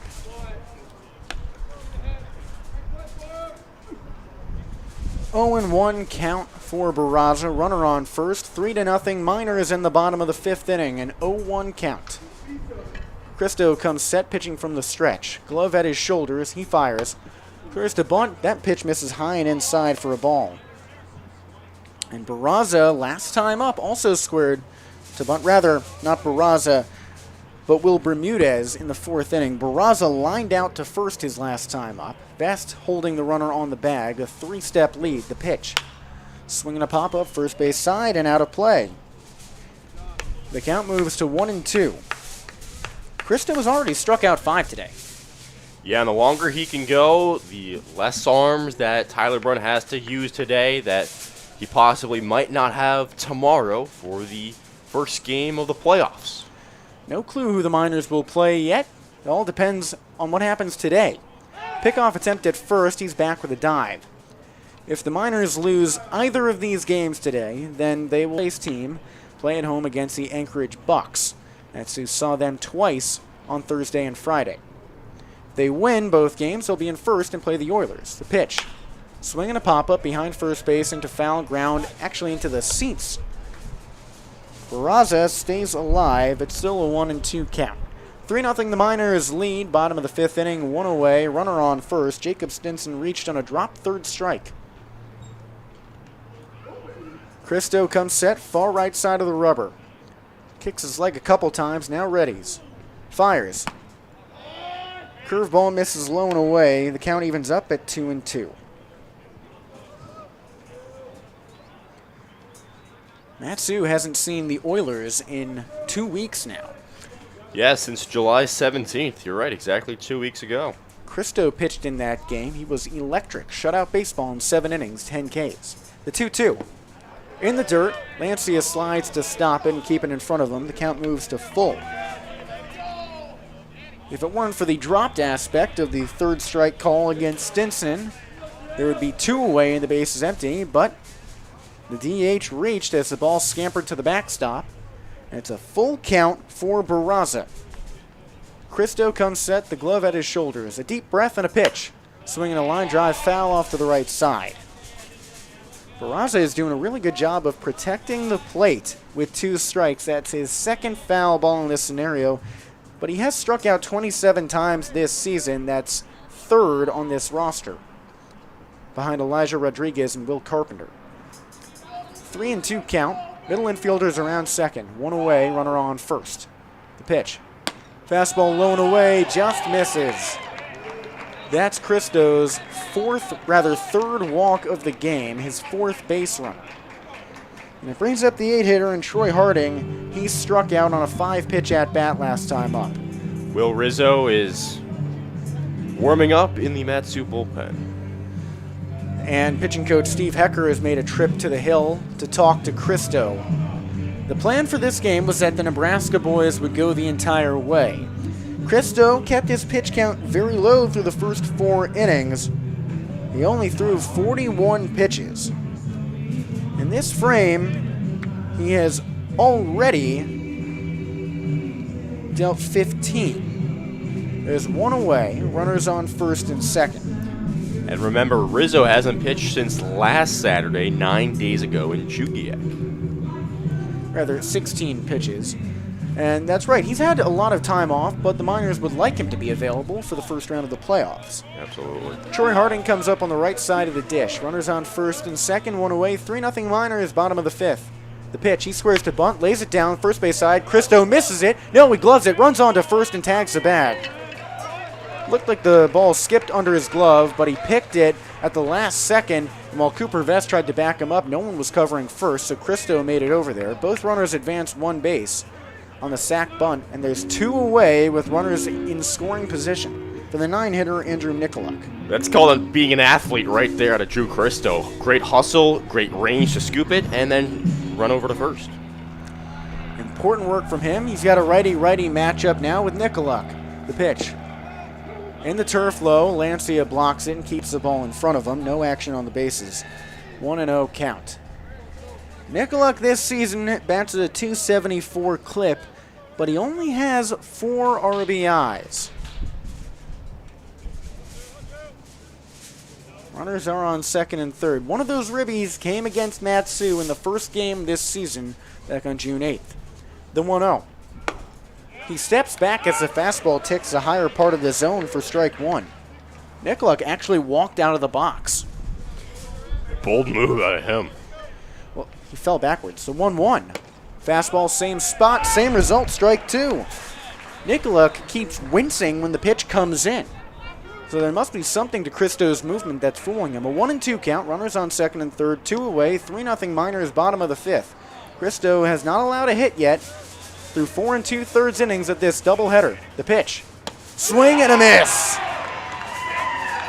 Drew Christo makes jelly out of the jam, and he still has not allowed a hit through 5 frames in the first leg of this 7-inning doubleheader. 3-0 the Miners lead as we move on to the top of the 6th. They've got the 5, 6, 7 hitters in Haley, Tucker, and Tomerlin. They all have a hit today. We'll be back in just a moment.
It's the penultimate frame of the first leg of this doubleheader on the final day of the regular season. First place is up for grabs between the Miners and the Glacier Pilots. Matsu leads 3-0 entering the top of the 6th inning. With Austin Barach, I'm Jesse Cook.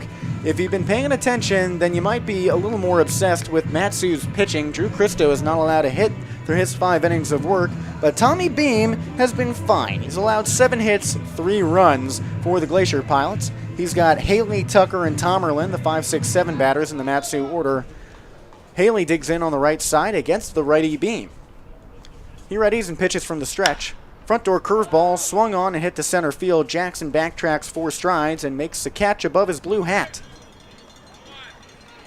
Haley entered that at bat 1 for 2 with a single in his last plate appearance, but he flies out to center to lead off the 6th, and that brings up Nolan Tucker, who singled and scored way back in the 2nd inning.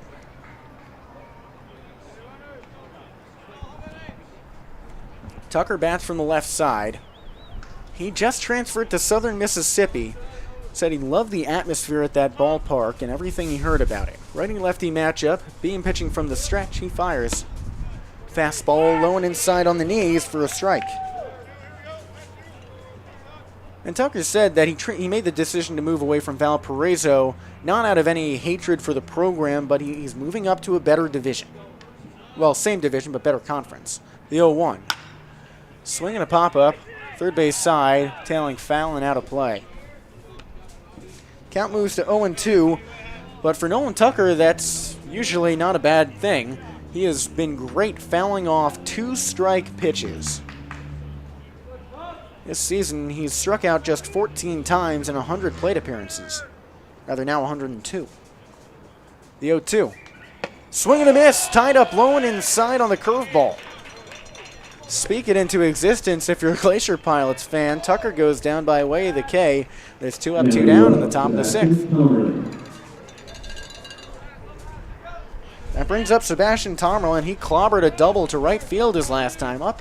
His first extra base hit against a team not named the Chugiak Eagle River Chinooks. First pitch to the lefty. Fastball sock high, misses low. Before Chugiak, Tomerlin had 0 extra base hits, and he hit 4 in the span of 3 games. The 0-1. Swing and a pop-up off the end of the bat, third base side, and much too far out of play. Austin, there was a week where no one was hotter than Sebastian Tomerlin. Yeah, he was batting .421 over a stretch of 7 days. That was the best mark in the ABL. Second best was Cooper Vest, who's just been on a tear the last month, really. Yeah, Vest has been great. 14 for his last 37. The 1-1. Swing and a pop-up behind second base. Nicoluk trickles onto the outfield grass, makes a step in, and catches the ball. Matsu goes down 1-2-3. That moves us to the bottom of the 6th inning. The Miners still with their 3-0 lead. And the day is evidently done for right-hander Drew Christo as he leaves it to his college and ABL teammate Will Rizzo to try and carry what has been a hitless outing through to completion. 3-0 Miners. We move on, and we'll be back in a second.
We return for the bottom of the 6th inning. Matsu leads 3-0 in a must-win game for the Miners if they want to grab first place. It's the first leg of a pair of doubleheaders, rather the first leg of a 7-inning doubleheader, a pair of games to finish out the regular season. Here in Anchorage, I'm Jesse Cook alongside Austin Barach. Drew Christo is out after 5 hitless innings. No runs, he walked 3, struck out 7, and he leaves it to his fellow Cornhusker Will Rizzo to try and carry things through. And Mulcahy Stadium has been essentially a home away from home for Christo because he has yet to allow a run here in 3 appearances against the Glacier Pilots. 4 innings pitched, no earned runs, 6 strikeouts, just 1 hit. He comes up against the top of the order in Elijah Rodriguez, the left-handed hitting left fielder for these Glacier Pilots. Rizzo with the glove at his eyes, pitches from the windup and fires. Fastball misses high and away. This is Rizzo's first time coming out of relief since his start against the Chinooks. The pitch, side for ball 2. Rizzo has been the closer all year, but when starters Grant Richardson and Ace Whitehead were shut down, he stepped up. The 2-0. Swing and a miss. Rodriguez can't find the fastball high and in. Rizzo this season walks in with a .619 earned run average. All of his runs came in 2 outings. The pitch. Swing and a pool cue to the backstop. A 2-2 count. Both of those outings came against the Peninsula Oilers. And there has been some discussion over, do you actually want to be in first place? Do you actually want to play the Oilers in the first round of the playoffs? Rizzo comes set. He winds his 2-2, fires. Fastball misses up high. The Oilers currently have the best earned run average out of any team in the ABL. Pitcher Ty Correa was named the top prospect in the league. Rizzo's 3-2. Swing and a pop-up, shallow left center field. Vergara chases in. He lays out and makes the grab. Alex Vergara off to a running start, and he keeps this a hitless ball game for the Matsu pitching staff.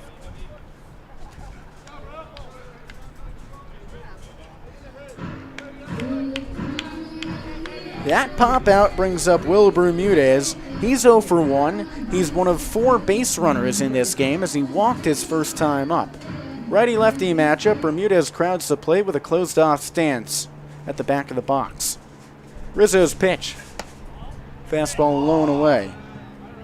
And Austin, we were talking with some of the Glacier Pilots management about their experience with the Oilers earlier this season. Rizzo's 1-0. Swinging a pop-up foul off to the third base side. It's a 1-1 count.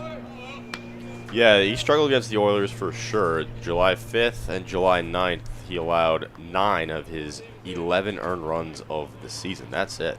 Something that Rizzo and the Glacier Pilots have in common. The 1-1.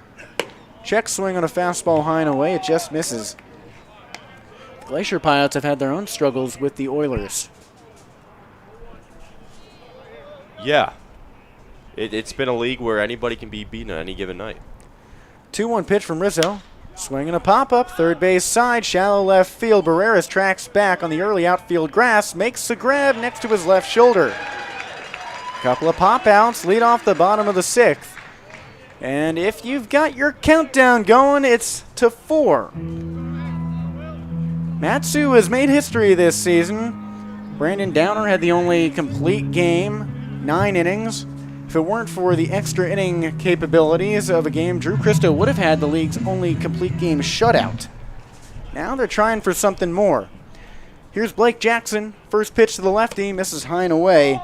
And this is probably the biggest test thus far. The league MVP sort of seems to follow that if you can get him out, you can get anyone.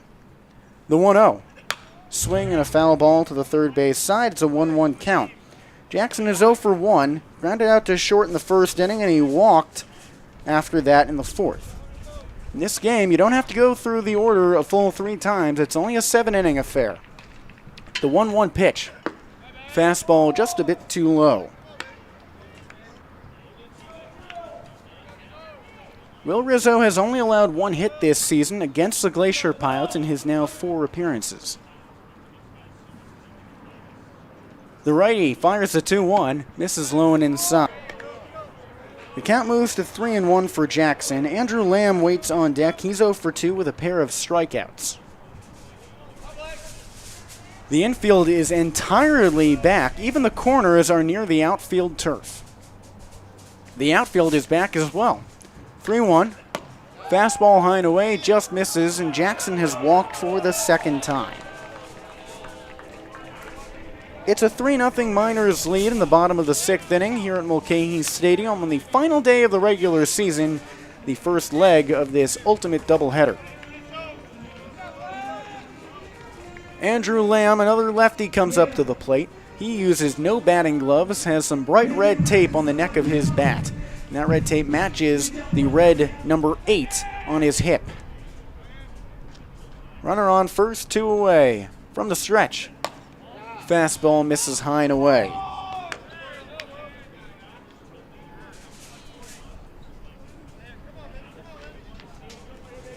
Jackson takes 3 strides off of first base. He's not being held at second, but Vest is on first. The 1-0.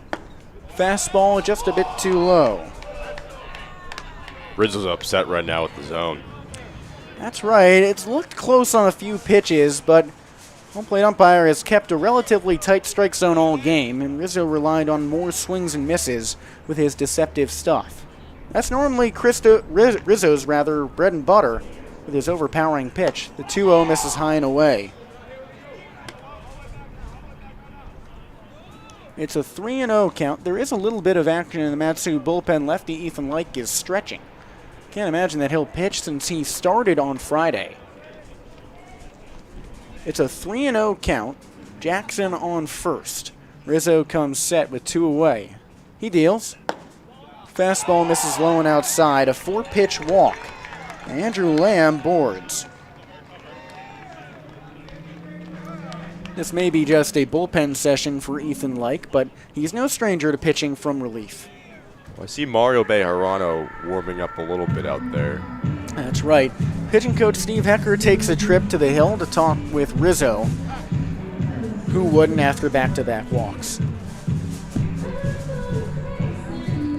Rizzo is someone who has struggled with the bases on balls this season. In 16 innings, he's put 19, now 21 runners on base with a BB.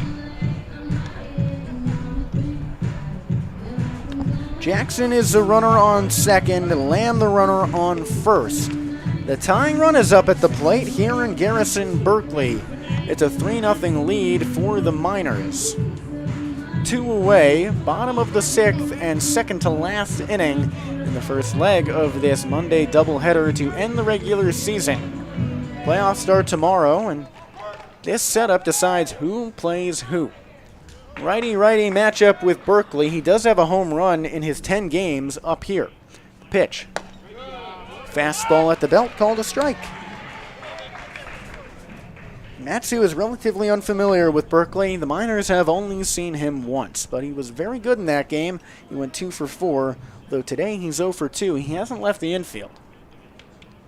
Rizzo's 0-1. He fires. Swinging a pop-up over the backstop, foul. The count is 0-2 for Berkeley.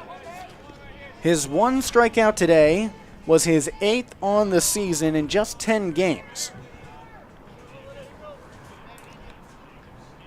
Rizzo takes a heavy breath on the hill. He's pitching out of the stretch with his back foot on the far right side of the rubber. No runners are held. He comes set with the glove at his letters. Rizzo looks at second. Now at home, the high leg kick, he fires. Check swing and a foul ball off to the third base side.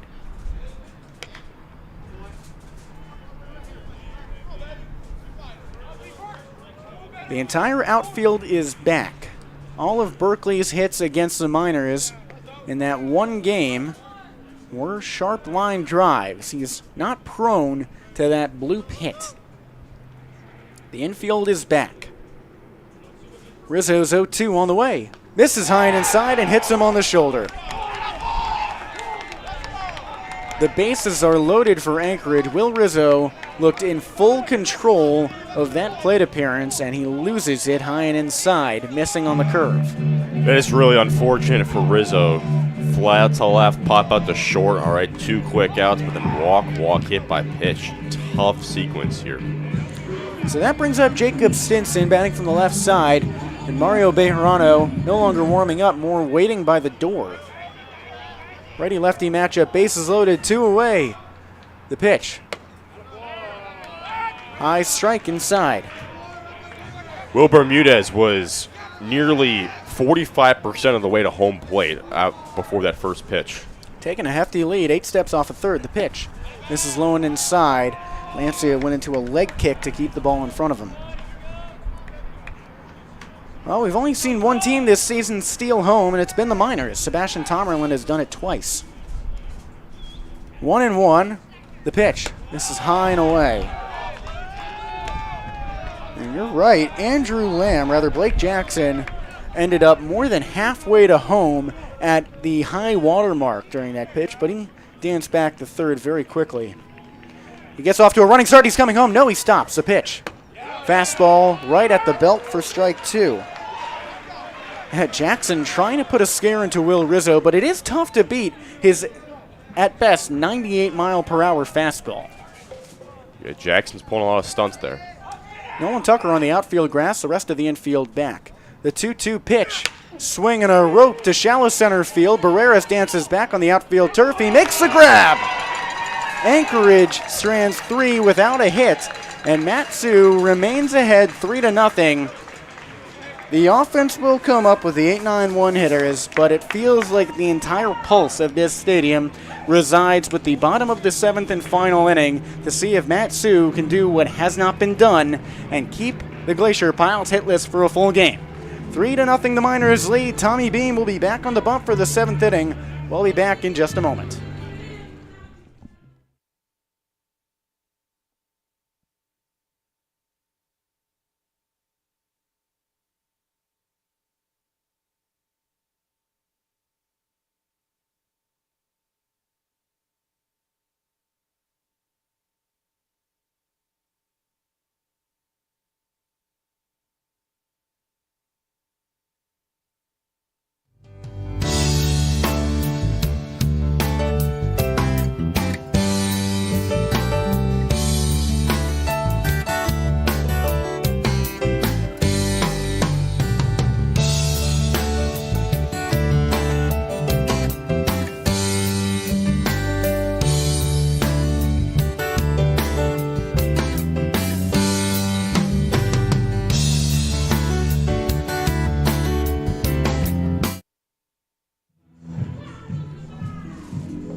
It's the top of the 7th inning here in Anchorage. The Miners lead 3-0 coming up to bat for the final time in Game 1 of this 7-inning doubleheader.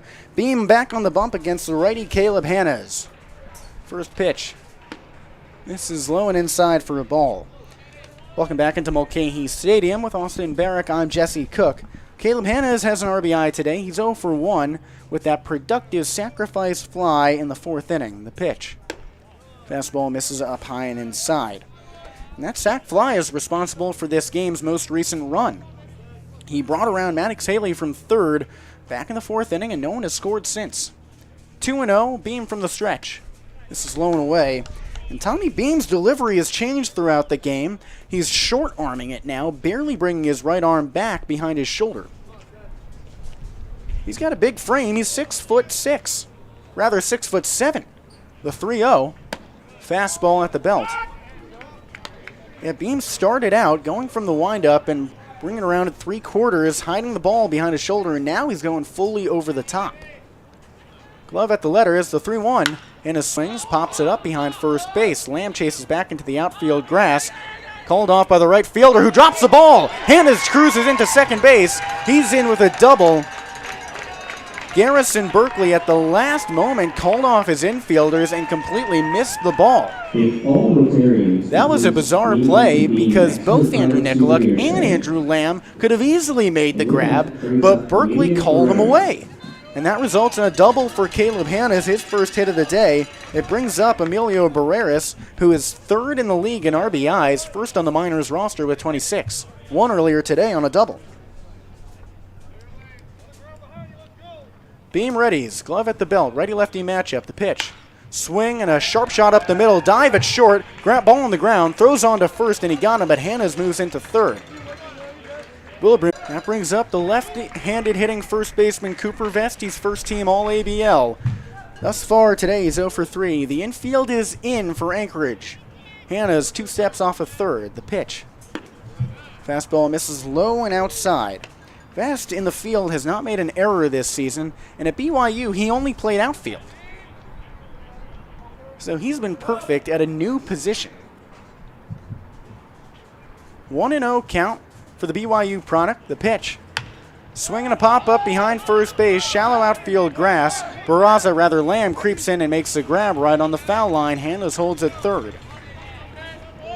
With 2 outs at 3-0 Matsu, there's a runner on third base for the 2-hitter Alex Vergara, who has already left an indelible mark on this game with a first inning solo shot to left center field. For reference, that's about 380 feet.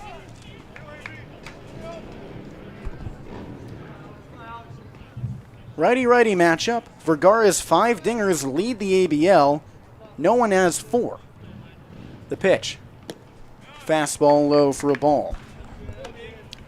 No one in Alaska this season has hit multiple home runs in a game. Only 11 players have multiple home runs. The minors have 3 of them. And Vergara, Lancia, and Barreras. The 1-0. Launches a fastball up high for a ball. Caden Carpenter would be in that group, but he had a home run taken back. Braden Broom, the Chinooks' right fielder, robbed him about a week ago. Infield back, a 2-0 count for Vergara. Hannah's on third, the pitch. Fastball dances high and inside for a ball. Alex Vergara has had just about as good a day you could ask for at the plate. He's 2 for 3 with a home run and a double. 3-0 the count. Beam pitching from the stretch, takes a deep breath and fires. Swing and a miss. Not too many guys have the green light on a 3-0 count, but Alex Vergara has great reason to do so. Oh, yeah.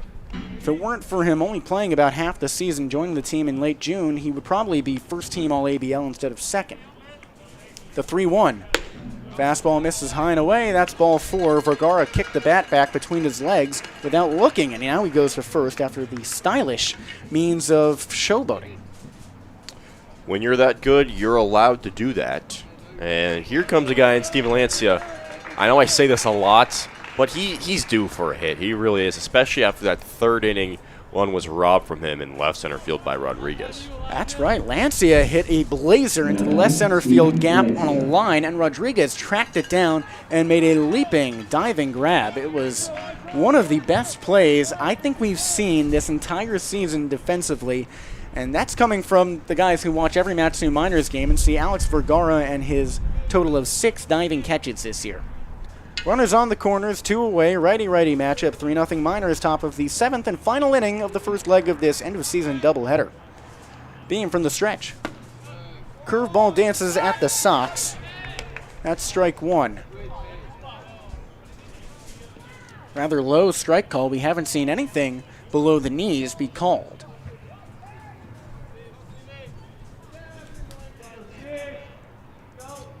Oh and 1 count. Throw over to first. Vergara is back with a head-first dive.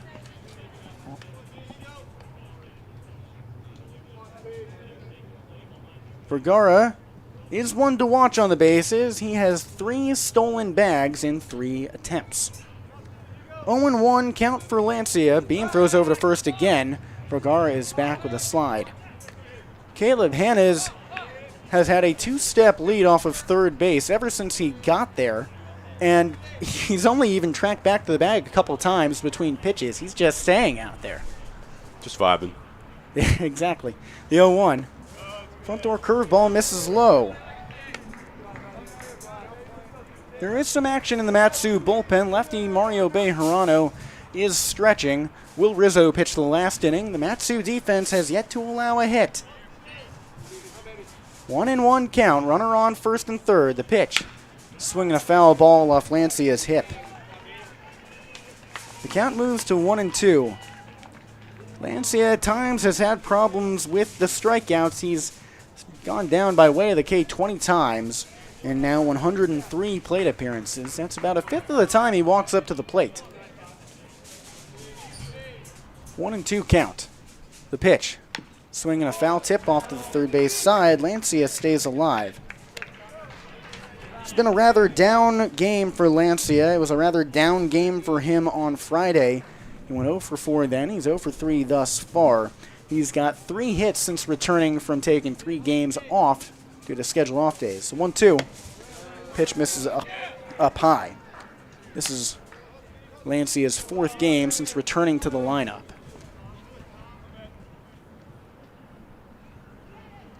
In each of his first 2 games back, he started 0 for 3, then doubled in his 4th at bat. The 2-2, runner off for second. Swinging a ground ball to short. It eats him up, picks it up, throws to the bag, and it's late. Hannah scores. Vergara's at second. Lancia's aboard, and it's 4-0 Miners. Tommy Beam, a mound visit to talk to him. There is some action in that Anchorage bullpen.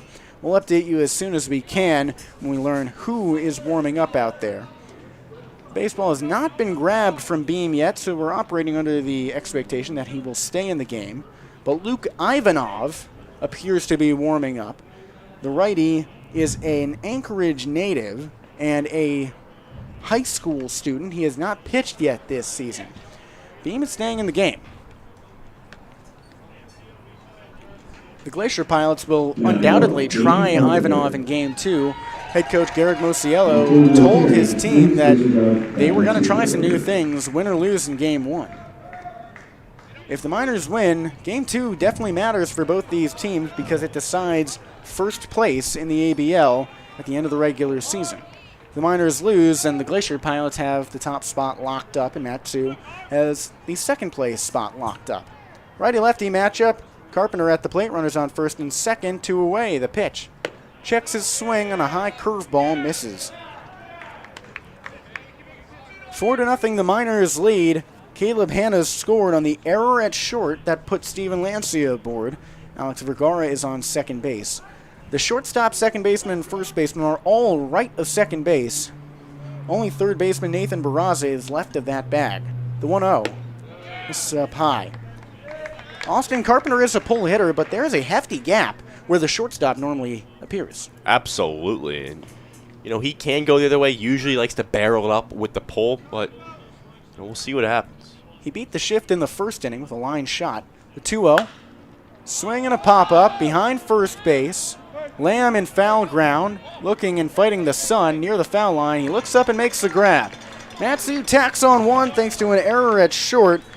But the story now for the Miners is can they go one more hitless frame? It hasn't happened in the ABL this season. Matsu trying to do the impossible, and they will have to deal with the 7, 8, 9 hitters in this Anchorage order. We'll be back in just a moment. 4-0 Matsu chasing first place and chasing history.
Welcome back into Mulcahy Stadium for the bottom of the 7th and final inning of Game 1 of this doubleheader. Matsu is chasing a dream. The Miners have not allowed a hit yet. They've got the 7, 8, 9 batters in the Glacier Pilots order. With Austin Barach, I'm Jesse Cook. Matsu leads 4-0. Will Rizzo on the bump for his second inning of relief against Nathan Barraza. Righty-righty matchup, first pitch on the way. Fastball right over the heart of the plate for a strike. Barraza is 0 for 1. He lined out to first base back in the third inning. He walked last time up. The 0-1. Swinging a foul tip to the backstop. So he's down 0-2. Rizzo relieved Drew Christo, who went 5 hitless innings, no runs, 3 walks, 7 Ks.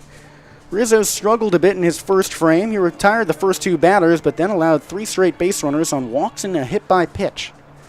His 0-2. Swing and a miss up high. Start the countdown. Matsu is 2 outs away from something special. Barach goes down by way of the K for the first time today, and that brings up Troy Harding. He's 0 for 1. He struck out swinging in the third and then surrendered a sacrifice bunt last time up. The catcher digs in on the right side. Rizzo swivels in on the bump. Into the windup he goes. Swing and a foul tip to the backstop. 4 pitches, 4 strikes for Rizzo. The count moves to 0-1 for Harding. Rizzo and Cristo are teammates at Nebraska. This would be extra special for them. His 0-1. Fastball misses high and inside.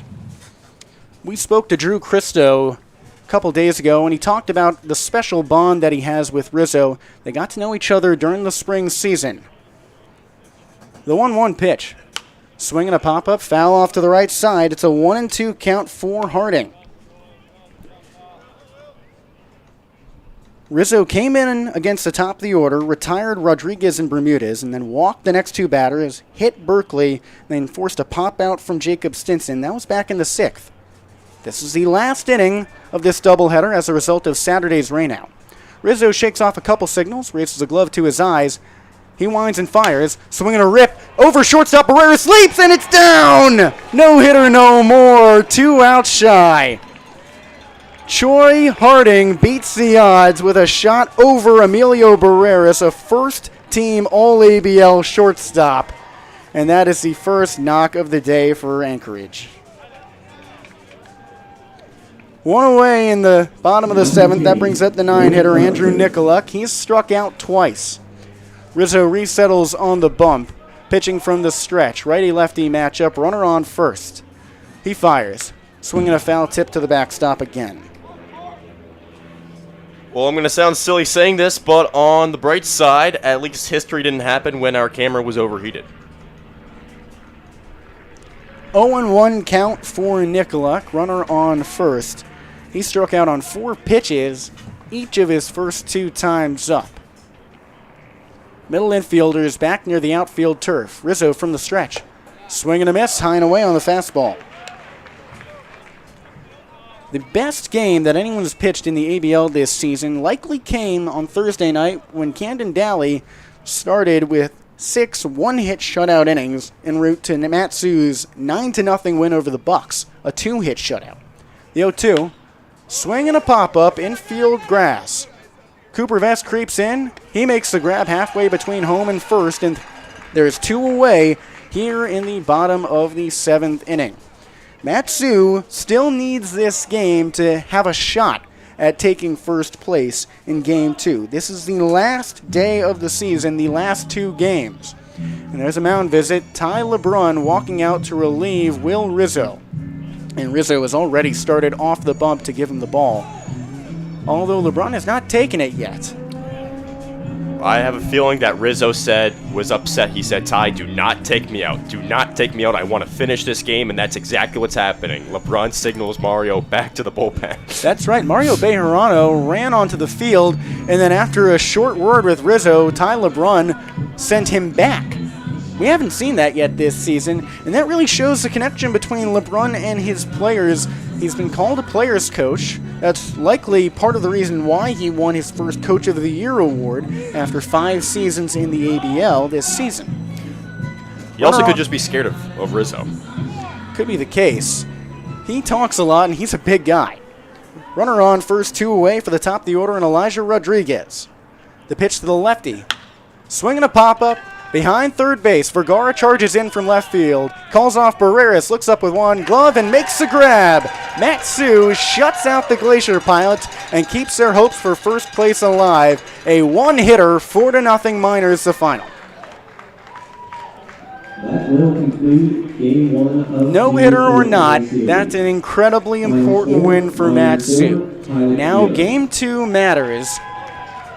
These teams will tango for first place. As it stands right now, if Game 2, by some measure, were not to happen, if the season ended after this first game, Matsu would be in first by half a game. That won't happen, It's bright skies and sunny out here in Anchorage, and unless there's any malfunctions with the mound, like there were back in their first meeting here in the first week of June, this game will go on.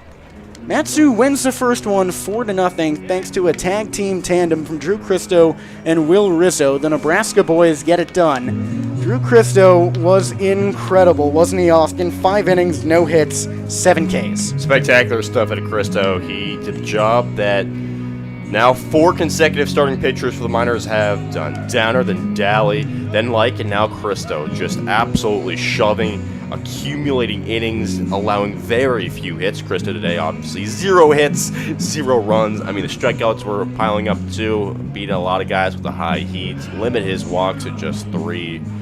Really a great, spectacular day for him. And there's credit due for Will Rizzo. He pitched really well. He struggled a bit in his first frame, but rebounded, and it's a tough ask to continue a no-hitter. That mound must have felt as lonely as could be. And Rizzo, who possesses a lot of personality, shows it on the field, was unusually quiet during his outing. Quiet from the mouth. His pitches were still high heat. He gave catcher Steven Lancia a very long hug after the final out. It's tough to lose something like that in the last inning, especially when your buddy, your friend, the guy who's been your teammate for now 2 seasons, if you include the NCAA and the ABL. It's a tough feeling for him. But Rizzo was supposed to start on Saturday. Rather, he was supposed to start today. Cristo was supposed to start Saturday. They shuffled the cards for him with that rainout, and he didn't miss a beat. No, he didn't. I mean, it doesn't matter what day he's pitching, he'll be ready to go. That's been the mantra for this team: next man up, no excuses. And this team right now, dare I say it, want the 1 seed. Want the 1 seed. We'll see what happens here in Game 2. We'll see if any sort of shenanigans play out, any sort of politicking, if you will, between these two sides. But right now, Matsu is playing with a team with a lot of confidence, especially in its starting pitching. That's right. Matsu lost 2 starters, and it feels like they haven't. Grant Richardson and Ace Whitehead brought a lot to the locker room in the ways of chemistry, and they were both incredible starting pitchers. Both of them had outings with 5 or more strikeouts, where they didn't allow a run through 4 innings. They were both fantastic, but the bullpen and Ethan Like and Will Rizzo have stepped up big time in starting roles, and Rizzo reprises his bullpen session here. It feels to me, like almost like a superhero dynamic where the remaining 4 pitchers now with Ethan Like in the fold in the starting lineup, it feels like those guys have accumulated the powers from Grant Richardson and Ace Whitehead. Doesn't it feel that way? Maybe so. Well, there is 1 week left to decide how this season will be remembered, and 1 game to decide who wins the regular season title. Matsu and Anchorage will be back at it in about half an hour. You won't want to miss a second of a sure-to-be thrilling outing. I'm Jesse Cook, that's Austin Barach, so thank you so much for tuning in on this Monday afternoon. We hope you come back for Game 2.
It's the last game of the regular season, and the winner of this matchup between the Road Miners and the home Glacier Pilots gets the top seed in the ABL playoffs. And it's 2 first-time starting pitchers on the bump. For the Pilots, it's Joe Iglesias, and for the Miners, it's Landon Guggenmoss. Alongside Jesse Cook, I'm Austin Barach, and there are a lot of unknowns surrounding this game. Who might play what, who might get an at-bat, but what we do know is the starting lineups. For Ty LeBrun's Matsu Miners, it's Cooper Vest, Alex Vergara, Steven Lancia, Caden Carpenter, Braden Rogers, Sebastian Tomlin, Alex Thurston, Caleb Handis, and Emilio Barreras, with Guggenmoss, of course, doing the pitching. Lancia is shifting from catcher to designated hitter for this second leg of the doubleheader, a move that is highly anticipated. Brandon Rogers, of course, slides in as the catcher, and Alex Thurston replaces Nolan Tucker at second base. For the Pilots, Elijah Rodriguez, Will Bermudez, Blake Jackson, Garrison Berkeley, Andrew Lamb, Nathan Barraza, Jacob Stinson, Will Carpenter, Huck Wathen, and Joe Iglesias on the mound. He is a righty facing the left-handed batter, Cooper Vest. Here we go, sets for Game 2 of this doubleheader, Game 40 for the Pilots, Game 39 for the Miners, the final game of the regular season in the last frontier. Here we go. Iglesias sets and fires a fastball just outside, ball 1, we're underway. It is a sunny day here in Anchorage. Temperatures in the mid-70s. Not many clouds in the sky. A rare, non-cloudy cloudy day in Alaska's. Vest takes a strike at the knees. Evens up the count at 1 apiece. Vest in Game 1. He went 0 for 4 with 3 groundouts and a pop-up. Iglesias this season has appeared in 9 games. This is his first start, though. His 1-1, the righty deals, and it's taken inside on the fastball. 2 balls, 1 strike to Cooper Vest. Iglesias, a rising sophomore out of Santa Ana Community College, home of the Dons, has a 5.28 ERA and a 1.93 whip, which is not so good. His 2-1 is batted to the backstop right in front of us, 2-2 the count. He's pitched 15 1/3 innings, allowing 9 earned runs. He has a negative ratio in the strikeouts to walks column, 6 Ks to 9 based on balls. Opponents bat at a 317 clip against him. The righty's 2-2. Curveball, swing and miss. Got Vest on the latter half of the plate. And that's the first out of the ball game. Well, I guess if you're going to have a bad outing, it might as well come right before the playoffs. Of course, this is a big game. It's odd that both teams are experimenting in a game that decides first place in the league. Matsu, perhaps a little bit out of necessity with a lack of pitchers. Only 10 healthy pitchers for Tyler Brunn's staff, as here comes the right-hand hitting Alex Vergara, who takes a fastball that stings the inner half for strike 1. Vergara, of course, blasted a home run back in the first inning of Game 1 to left center field. He also doubled in the game, struck out looking and walked, so he went 2 for 3 in Matsu's 4-0 victory. The 0-1 is battered to deep left field. Rodriguez looks up, and he won't even think about chasing after it. All the way to the football field. A moonshot for Alex Vergara, his 6th of the season, and the second today. It's 1-0 Matsu.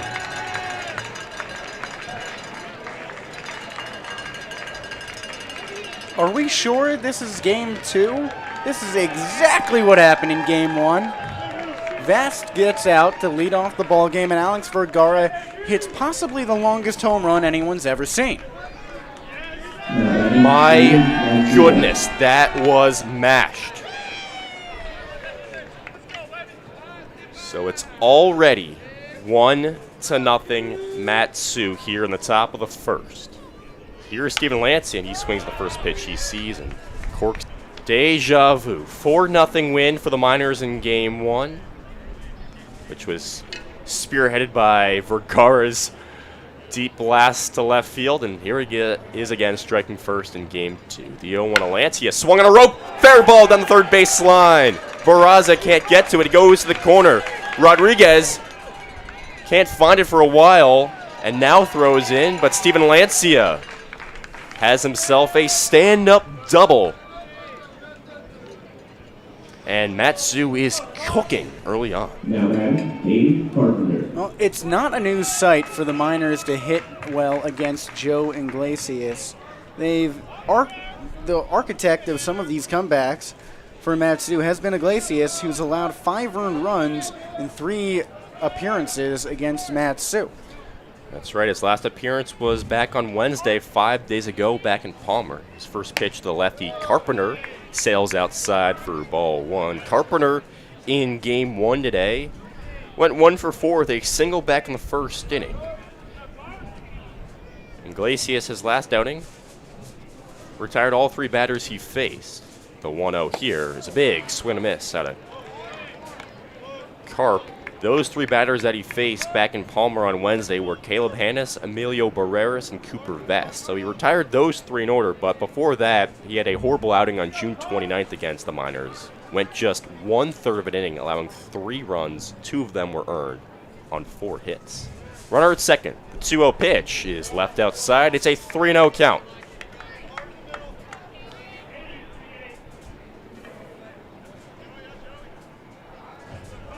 Already 1-0 Matsu off the blast of Alex Vergara. Lancia stands at second base.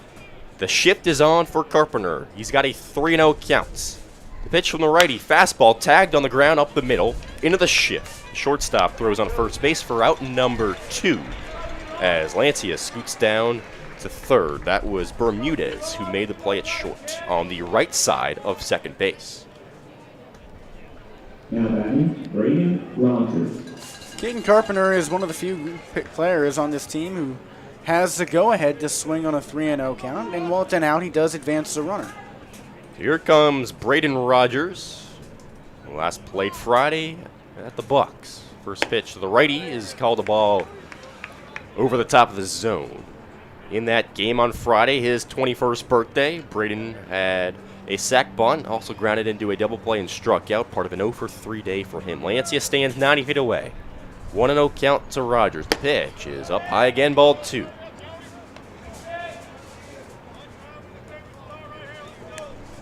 Rogers has just 2 hits against the Glacier Pilots this season. He's 2 for 15. That's a 133 batting average. The 2-0 nearly hit him. 3-0. For the season, Braden bats at .214. He's got 4 extra base hits, including a dinger right here against the Pilots on June 21st. The 3-0 fastball in there on the latter half of the plate, strike 1. Rogers out of Central Arizona Community College, home of the Vaqueros.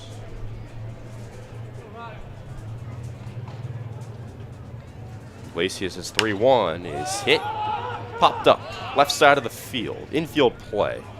Third baseman Barraza finally makes the catch as he leans down towards his left for out number 3, but not after Alex Vergara sent the ball about 17,000 feet over left field. It's 1-0 as we enter the bottom of the first, and our first look at Landon Guggenmoss. We'll be right back.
1-0 the score in favor of the road team. Alongside Jesse Cook, I'm Austin Barach on this Monday matinee, second leg of today's doubleheader between the Miners and the Glacier Pilots. Vergara went yard back in the top of the first to make it 1-0. And here is our first look at right-hand pitcher Landon Guggenmoss, a rising sophomore at 6'1", 175 out of Alexandria Tech University of Minnesota. Native of Palmer, Alaska, set to face Rodriguez, Bermudez, and Jackson, the same top three that began Game 1. All lefties. The right-hander deals his first pitch of the season is corked to the backstop, strike one. Not a bad leg to start on, a strike. Remember when Vinny Bianchi left, his final batter was a strikeout, and he said that felt great. Guggenmoss working out of the windup. He deals breaking ball, is left away. 1-1 the count. He played for the Palmer Legion team, was really good. ERA about 1.00. Rough there. The 1-1 is outside again, 2-1. And for the Pioneers, he skipped a few Miners games because he had that season to wrap up. He feels very strongly about those grown-up teammates. His 2-1 fastball left just low, 3-1 the count. Guggenmoss stands in the middle of the rubber with his mitts off just to the right of his chest. Winds and fires. The 3-1 stings the outside corner, bringing up a full count. Elijah Rodriguez is a tough batter for your first test at this college level, so this is a big make-or-break pitch for Guggenmoss. Rodriguez entered the day at 287. He went hitless in Game 1, and now home plate umpire Aiden Sessler calls for time. Rodriguez had a ground out and 3 flyouts in Game 1, including 2 straight to Vergara in the 6th and 7th frames. Guggenmoss in his first batter of the season. His payoff fastball tagged up to center field. Tomlin weaves in to his right by about 10 strides and makes the grab for out number 1. Good start for Guggenmoss. Hey, welcome to the ABL. Shortstop at UC Irvine, Will Bermudez. So we got Rodriguez to make soft contact, and here comes another lefty, the shortstop, Will Bermudez. Of course, he throws righty. But bats lefty. Bermudez, all ABL, as the Gold Glover and a first-team second baseman, even though today he's played short. First pitch to him, breaks low, hits the dish for ball 1. I love the team name for Guggenmoss's alma mater at Alexandria College. They're the Legends. Ooh, I like that. The 1-0 fastball hit on the ground to Vest at first base. He calls off Guggenmoss, takes it himself, and that's out number 2. Cooper Vest has had something of a legendary season at first base. No errors after switching. He hasn't played first at all in college ball at BYU. He's only been an outfielder, and he has been elite at that bag. All right, 2-way, and Guggenmoss has to face the co-MVP of the league in Blake Jackson. First pitch to him is right down the middle, a strike on the fastball. Jackson has seen his average continue to dip. He began the day batting .364, but he was 0 for 1 with a pair of walks in Game 1. Second pitch is roped up the middle. Tomlin comes in, though, and it's right at him for out number 3. Makes the grab over his right shoulder, and Landon Guggenmoss in his first inning in the ABL has a 1-2-3. We head to the second inning with Matsu on top, 1-0 with Tomlin, Thurston, and Hannes Dewup. We'll be right back.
Welcome to the second inning in Anchorage, Alaska, with Tomerlin, Thurston, and Hannes due up 6-7-8 in Ty LeBrun's order.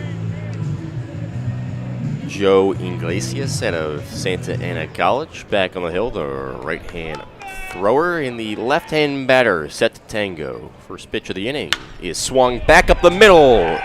A laser single for Sebastian Tomerlin to lead off the second. Seabass has really changed his swing lately.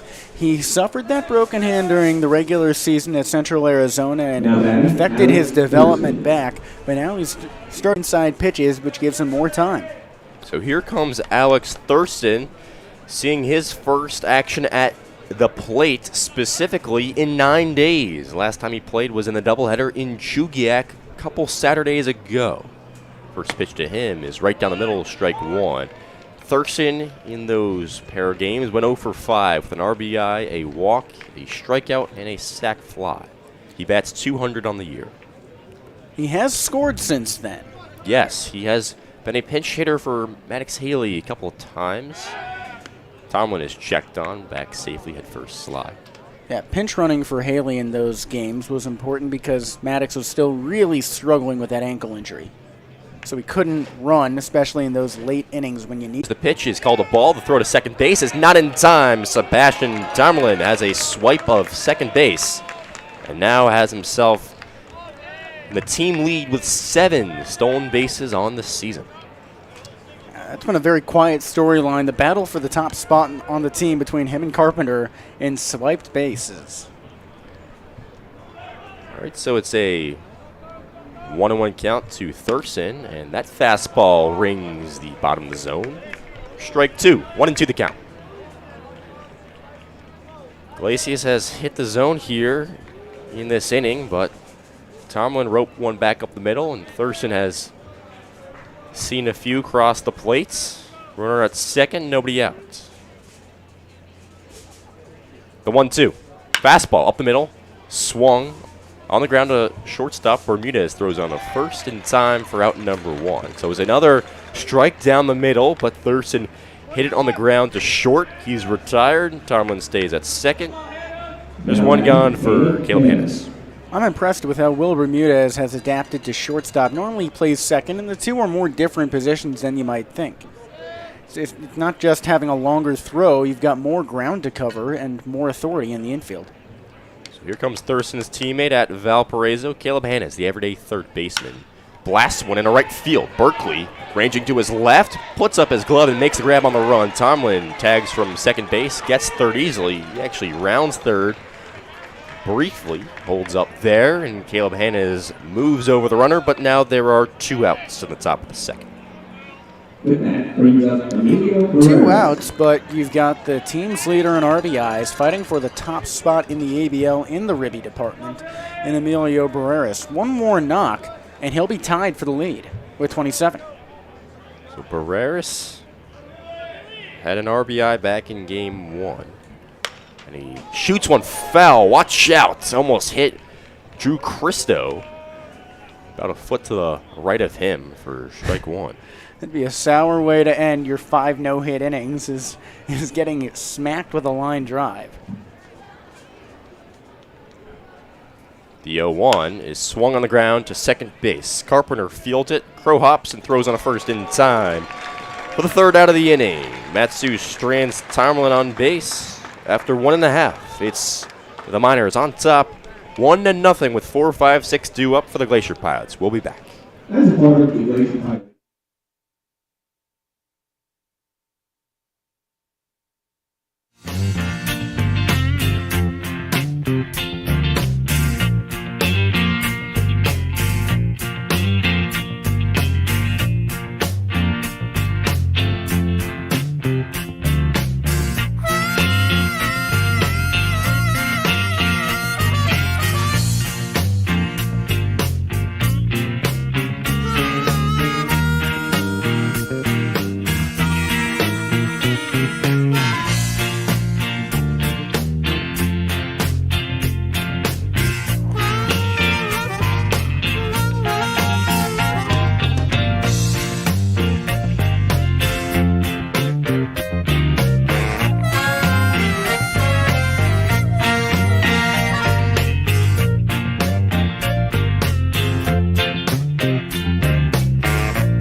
It's the bottom half of the second inning. Landon Gugamas on the hill, set to face 4, 5, 6, and Garrison Berkeley, Andrew Lamb, and Nathan Barraza. Berkeley, the cleanup hitter, bumped up from the 5-hole in game 1, where he went 0 for 2 with a hit by pitch. Righty-righty matchup. Breaking ball tags the inner half of the plate for strike 1. Good command there out of Gugamas.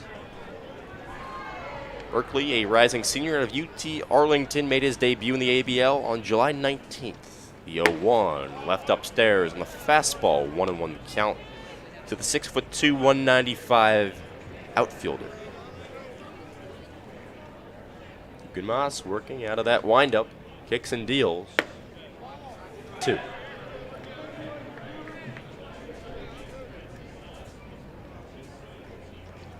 Gugamas retired the side in order in the first.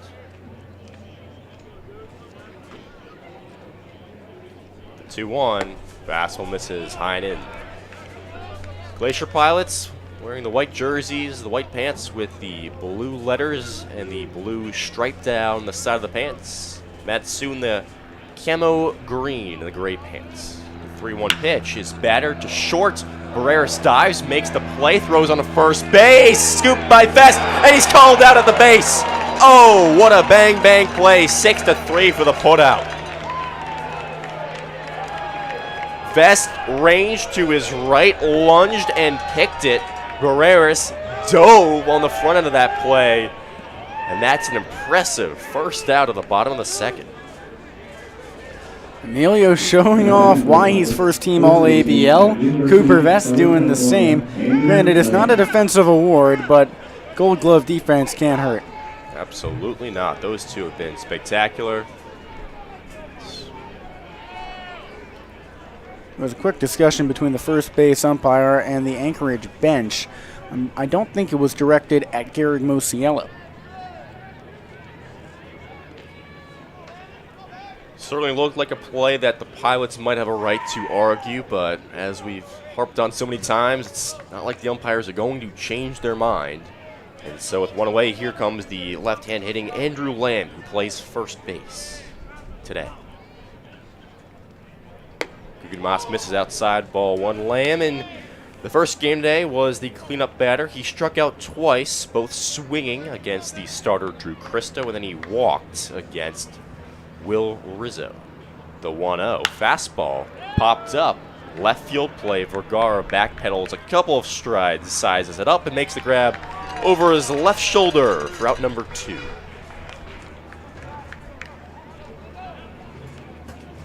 Landon Gugamas is doing exactly what this pitching staff has preached all year, which is throw hittable pitches.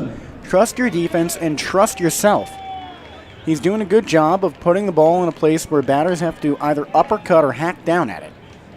So here comes the third baseman, Nathan Barraza, who digs in on the right side, and he takes strike 1 on the fastball, inner half of the plates. Barraza began the day batting .320.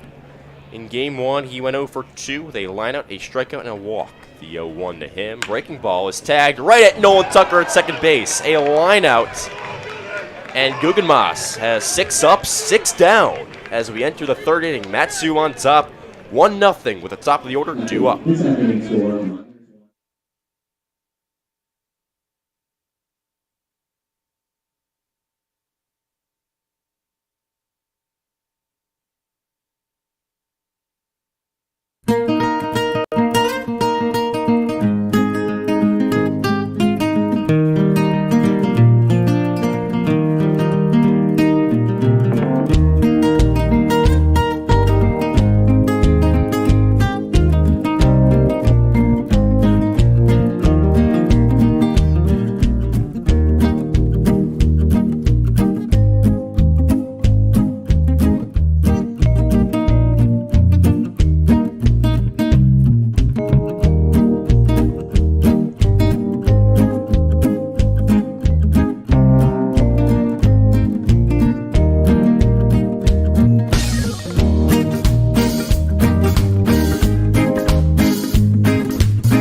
Welcome back into Alaska's most populous city in Anchorage, Alaska, with about 200,000 people in its limits and a good 800 here in attendance at Mulcahy Stadium. With Austin Barach on Jesse Cook, the Miners lead 1-0 thanks to an Alex Vergara home run in the first. That's the top of the order up for the Miners against the righty Joe Glacier. Cooper Vest is number one in this lineup. He struck out swinging last time. Righty-lefty matchup. The BYU product at the plate with gray batting gloves. First pitch. He swings, rips it to deep center field. Jackson looking over his shoulder. That's tailing back towards the wall. He leaps it. One hops the fence. Vest cruises around second, tailing for third. Throw to the infield. They won't get him. Vest is in with a head-first dive, and he's got a triple, his third of the year.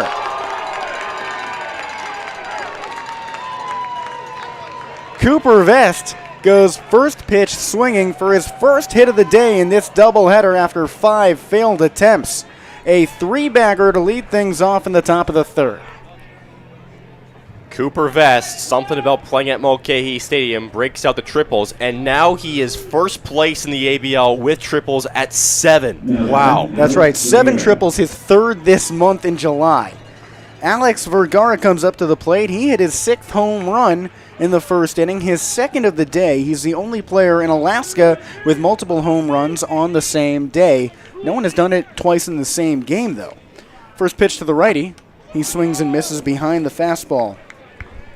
Vergara's first at-bat in Game 1 of this doubleheader was a home run. He crushed it to left center field. And his first at-bat here in Game 2 was another crushed home run to left center field. The infield is shifted a little bit off to the third base side. The 0-1. Fastball right at the belt for strike 2.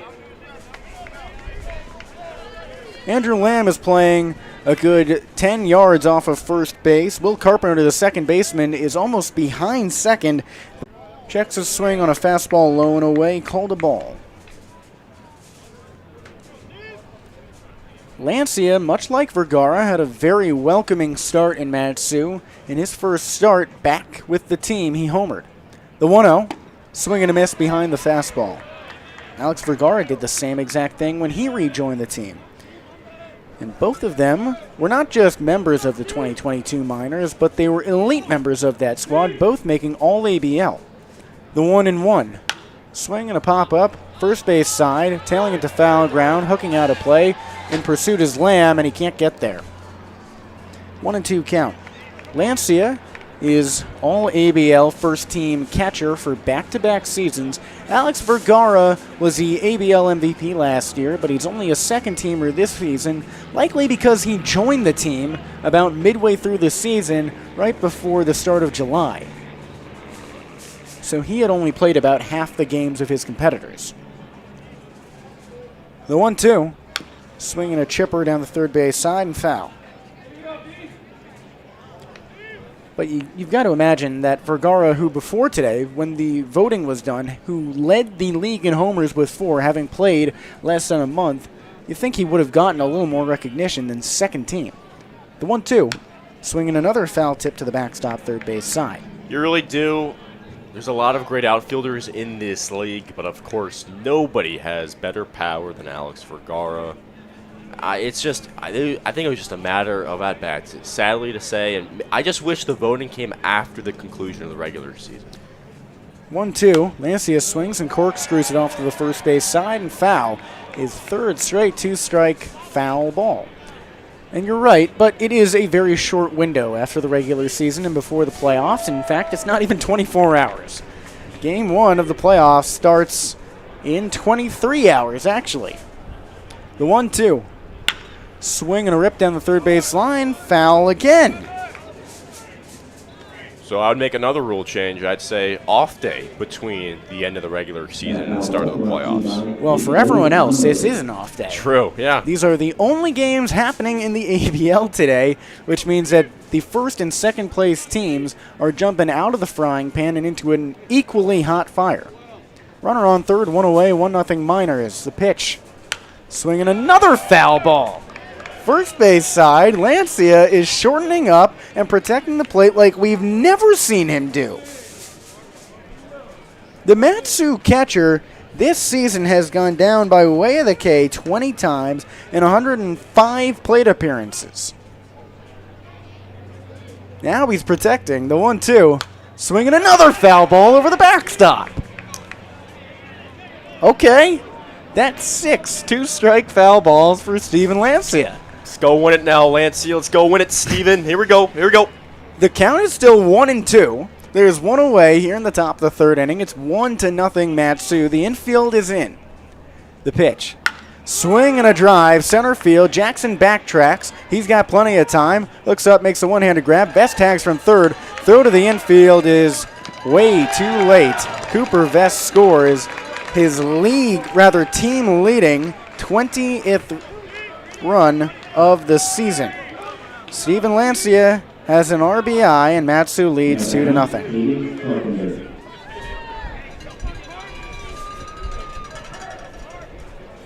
That brings up Caden Carpenter, the left-handed hitting right fielder.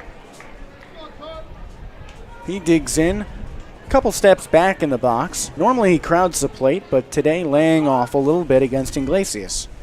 First pitch to the lefty, fastball high and away. And Anchorage has done something all day that we haven't seen, which is implement a heavy shift against the lefty Carpenter. The shortstop is right of second base. Only the third baseman, Nathan Barraza, is where he should be. 1-0. Swing and a miss.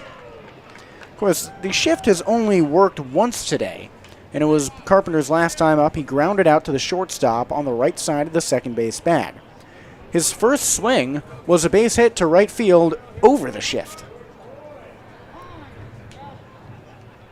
Carp calls time at the plate and takes a practice swing. He wears red and gray Utah Utes batting gloves with a white sleeve on his left arm and a green sleeve on his right arm. The 1-1. Swing and a miss in front of the fastball. It's a 1-2 count. Iglesias stares at home. Glove on his left thigh just underneath the belt, and now he resettles. Hand and glove at the belt. The 1-2. Fastball in the turf. Count evens up at 2-2. Matsu scored in the first inning on an Alex Vergara solo shot, his second of this doubleheader, first of Game 2. Cooper Vest just scored from third on a Steven Lancia sacrifice fly to make it 2-0 Miners in the top of the third. The 2-0. Swing and a drive, left field, down the line, hooking foul. Rodriguez in pursuit, and he can't get there. That ball is out of play.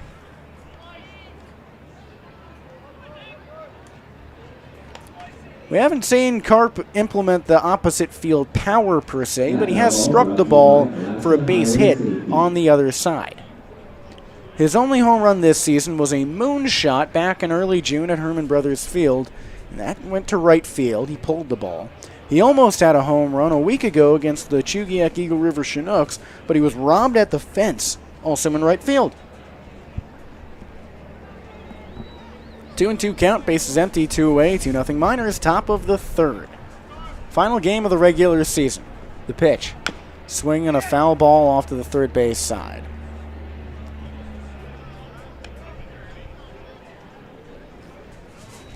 It's Rotary Day at Mulcahy Stadium, so the crowd is really filled in. There is not an empty seat in sight, which is a very refreshing sign for a normally half-empty ballpark. Half empty is a little generous. 2-2 count. From the stretch. Fastball low. Count is full.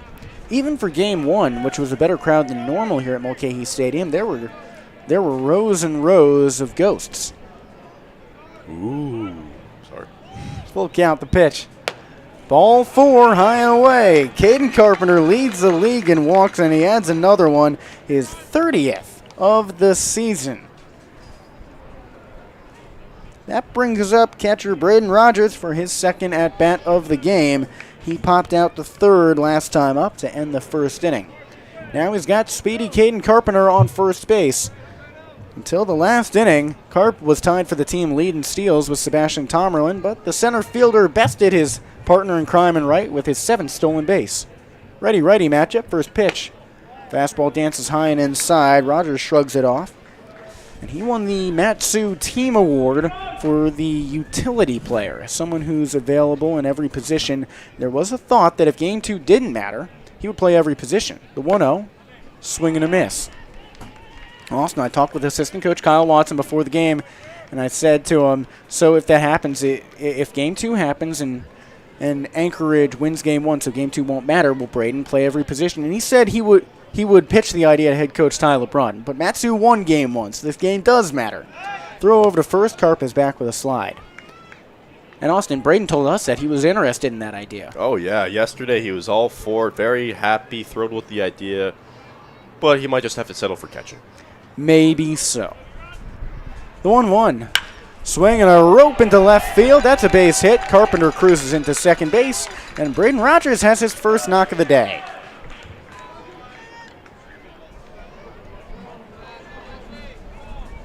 That single brings up Sebastian Tomerlin. He had a hit in the first game. He's got a hit in the second game. The left-handed hitting center fielder out of Central Arizona Community College went on a roll in the last couple of weeks. He had a string of 4 extra base hits in the span of 3 games after no extra base hits the entire year.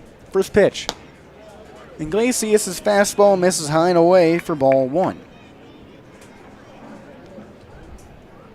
Tomerlin told us that he didn't feel like he changed a lot in his swing, just kept his hands back a little bit, kept his bat in the zone for longer. The 1-0. Swing and a sharp shot to short. Fielded on the backhand. Throw across to first base on the hop. Got him by a step. Anchorage escapes the inning with only 1 run's damage. Matsu crosses Cooper Veston to score after his triple and a sac fly from Steven Lancia. 2-0 the Miners lead heading to the bottom of the third here in Anchorage. We'll be back in just a moment with the 7, 8, 9 hitters in the Glacier Pilots order. Landon Guggenmoss trying to pitch the minimum.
Let's keep it rolling at Mulcahy Stadium. The Miners lead 2-0 in the second leg of this final game of the regular season doubleheader. Matsu won Game 1 4-0 in a 1-hit shutout. Now they lead 2-0 here in Game 2 with Austin Barach on Jesse Cook.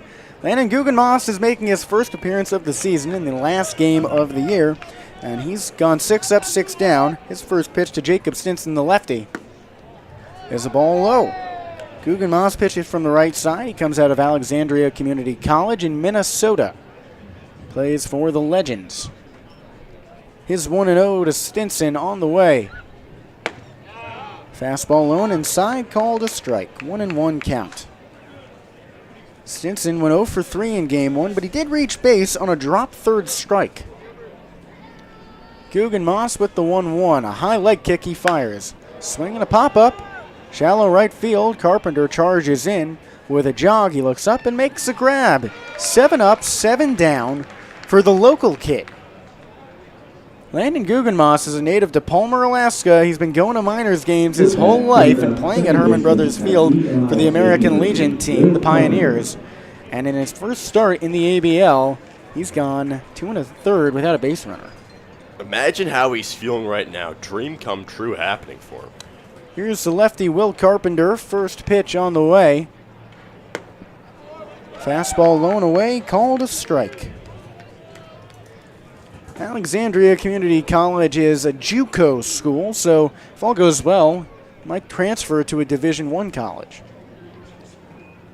0-1 on the way. Swinging a hard shot to right field. Carpenter races in, and that lands in front of him for a base hit. Will Carpenter is the first man in Alaska to have a hit off of Landon Guggenmoss at the college level. Yep, there it is. There it is. Fastball over the heart of the plate. Carpenter put a good swing on it. Well, that's not nearly as heartbreaking a hit as the one that ended the no-hitter last game with 2 outs to go. Here's Huck Wathen, the Anchorage catcher, bats from the right side. He has no hits against any team that is not named the Matsu Miners. First pitch. This is low and away. Wathen has his only hits against Matsu. All 4 of them came against the Miners this year. None of them came against Guggenmoss, though. Nobody's seen him. The 1-0. Swing and a foul tip to the backstop.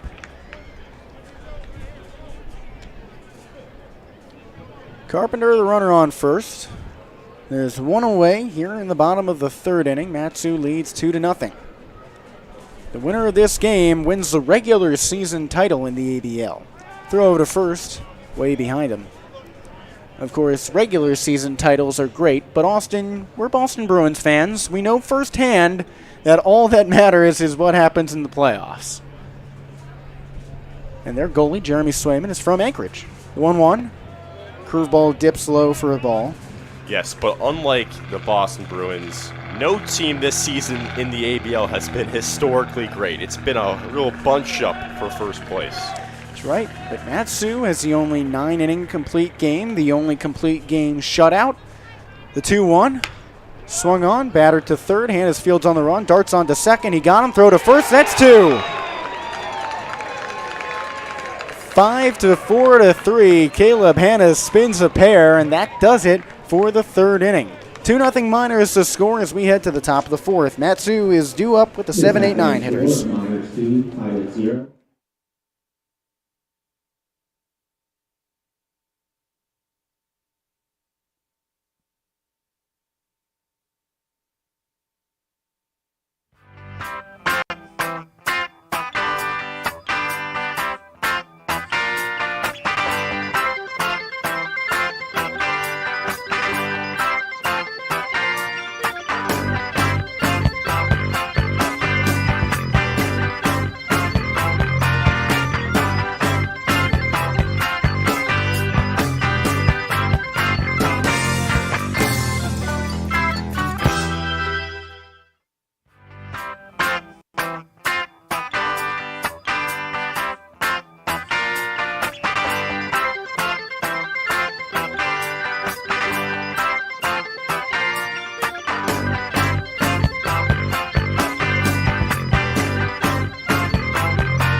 It's the top of the 4th inning in the final game of the regular season, the second leg of a 7-inning doubleheader. Matsu won the first game 4-0, and they're pitching a shutout here up 2-0. With Austin Barach, I'm Jesse Cook.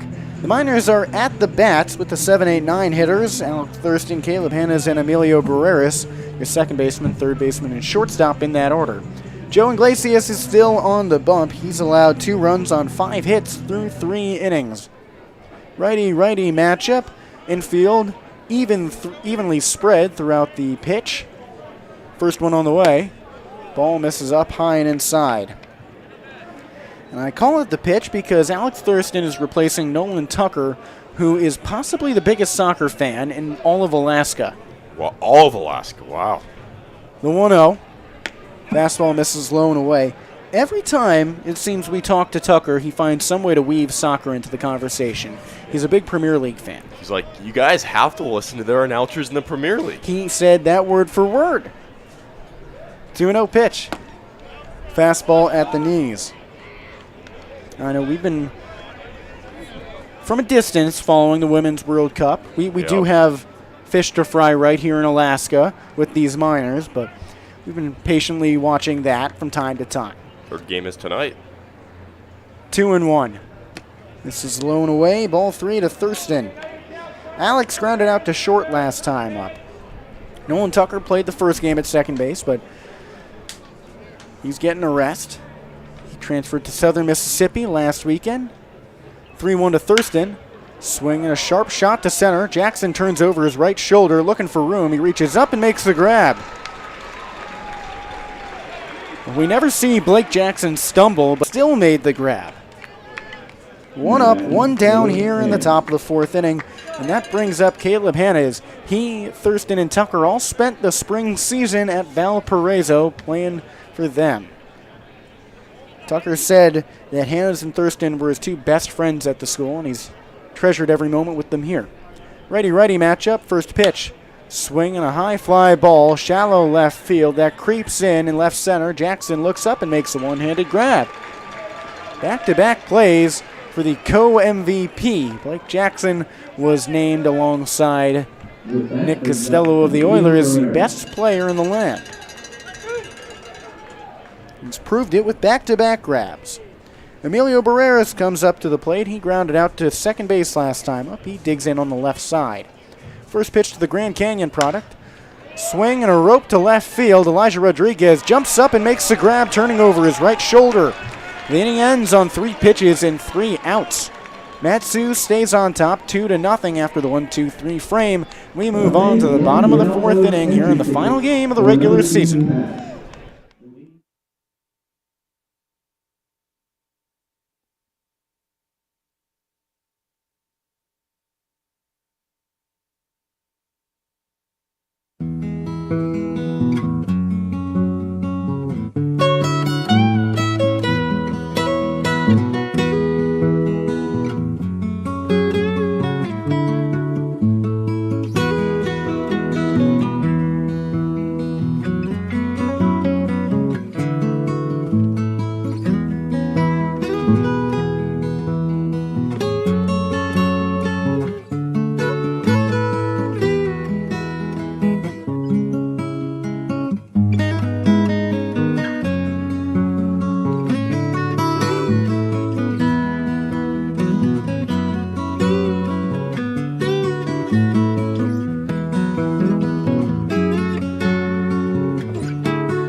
Welcome back into Mulcahy Stadium in downtown Anchorage, Alaska. The Miners lead 2-0 in the regular season finale over the hometown Anchorage Glacier Pilots, who have been held scoreless all day.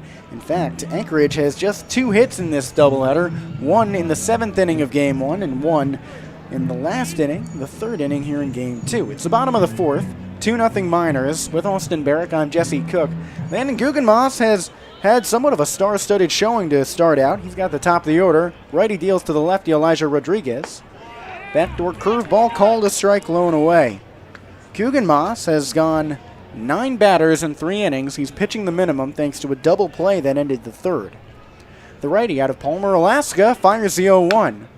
Swing and a dribbler off to the right side, foul. Rodriguez is down in the count 0-2. He has been held hitless today. He went 0 for 4 in Game 1, flied out in his only at-bat thus far in Game 2. Guggenmoss played for the Legion team in Palmer, home of the Matsu Miners, home of Herman Brothers Field. The 0-2. Curveball swung on, dribbled out to second. Thurston charges, flips to first on the shovel pass. He got him. 1 away to lead off the 4th. 2-0 Miners, bases empty for Will Bermudez, who grounded out to first to lead off his day.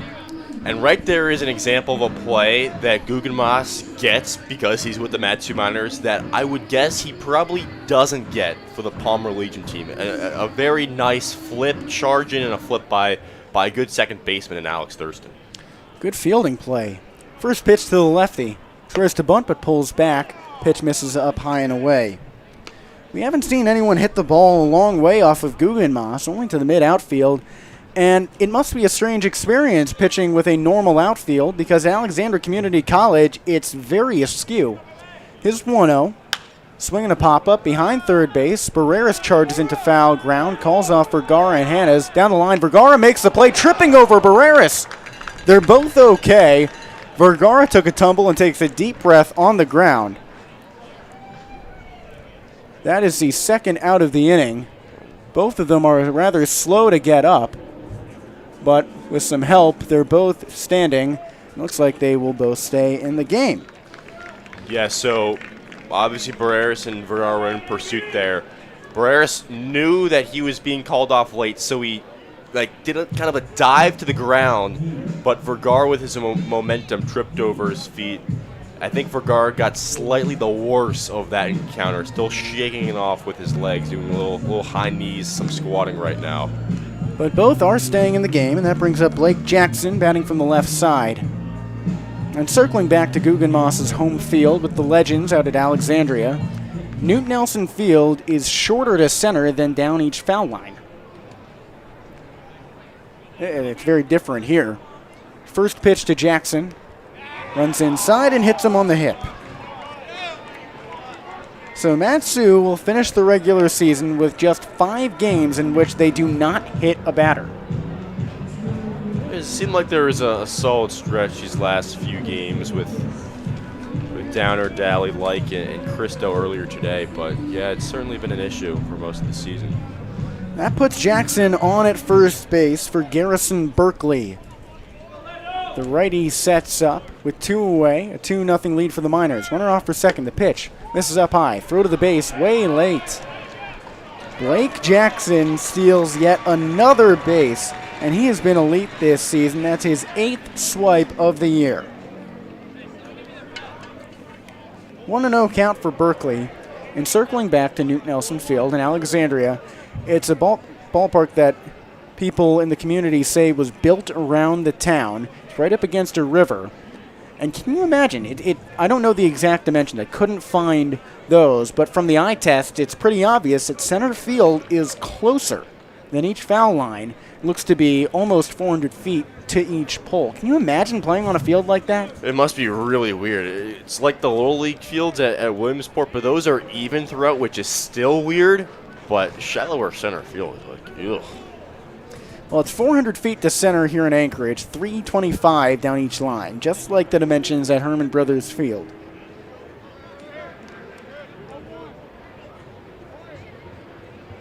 Runner on second, 2 away, 2-0 Miners, righty-righty matchup. Guggenmoss comes set in a closed-off stance. He fires. Front door curveball misses high and inside. 2-0 count for Berkeley. He grounded out to short last time up.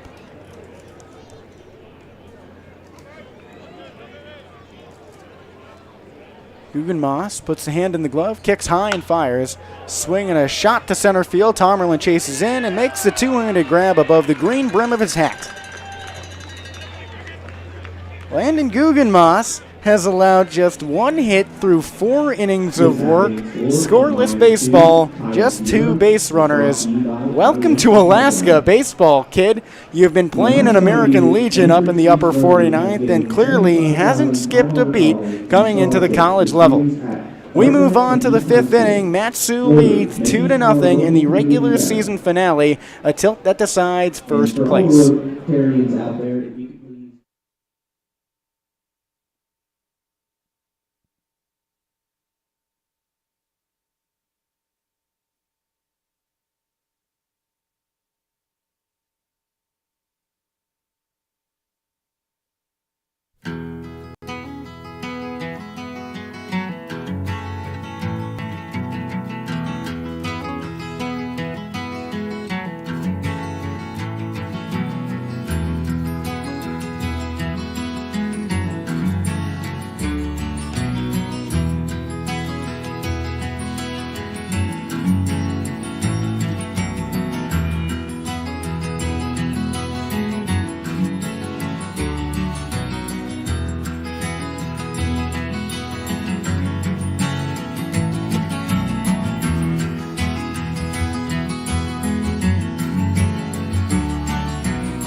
We're back here in the 5th inning at Mulcahy Stadium. To my left is Jesse Cook. I'm Austin Barach. The Matsu Miners are up 2-0 on the Anchorage Glacier Pilots in a battle for first place. The winner is the 1 seed for the playoffs that start tomorrow.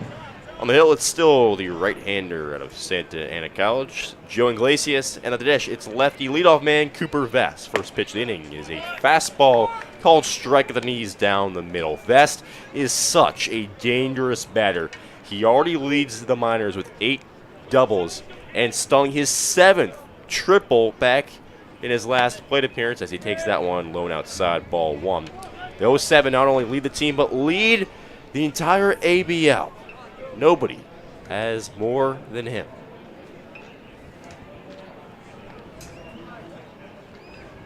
The 1-1 to Cooper. Fastball sent foul. 1-2.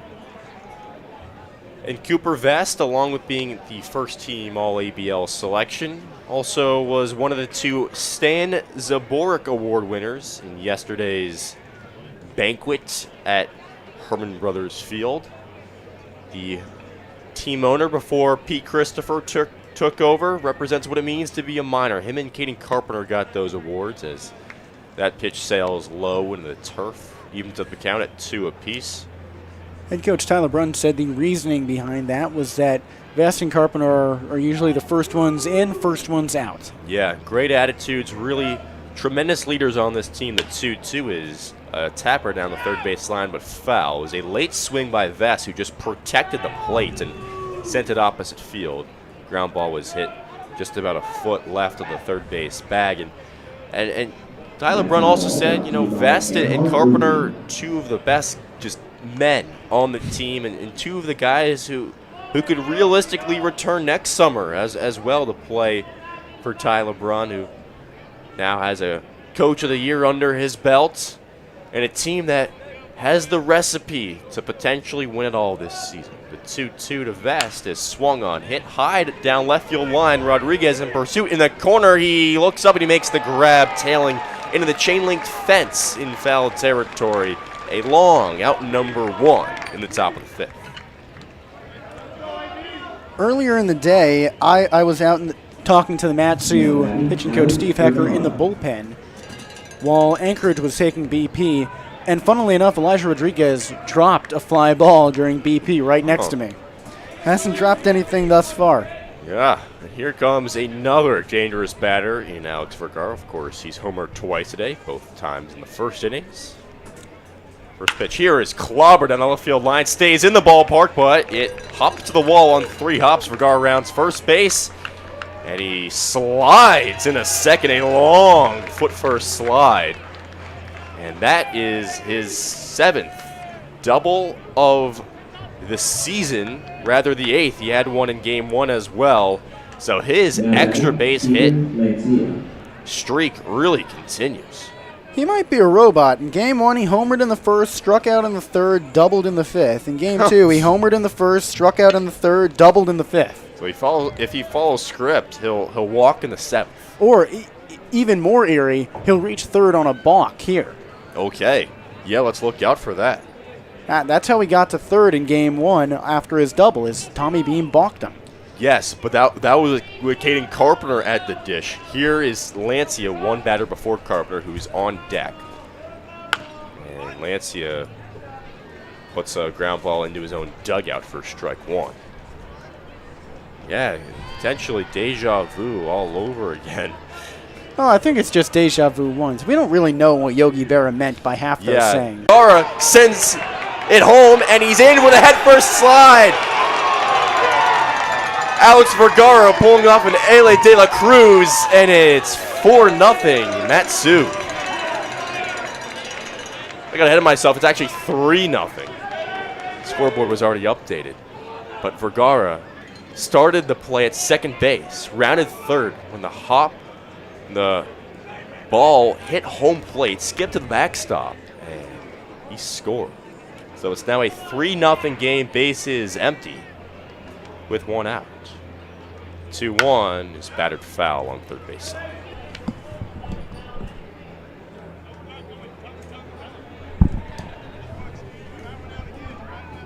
So no deja vu. for Alex Vergara, but I bet he doesn't mind scoring from second base.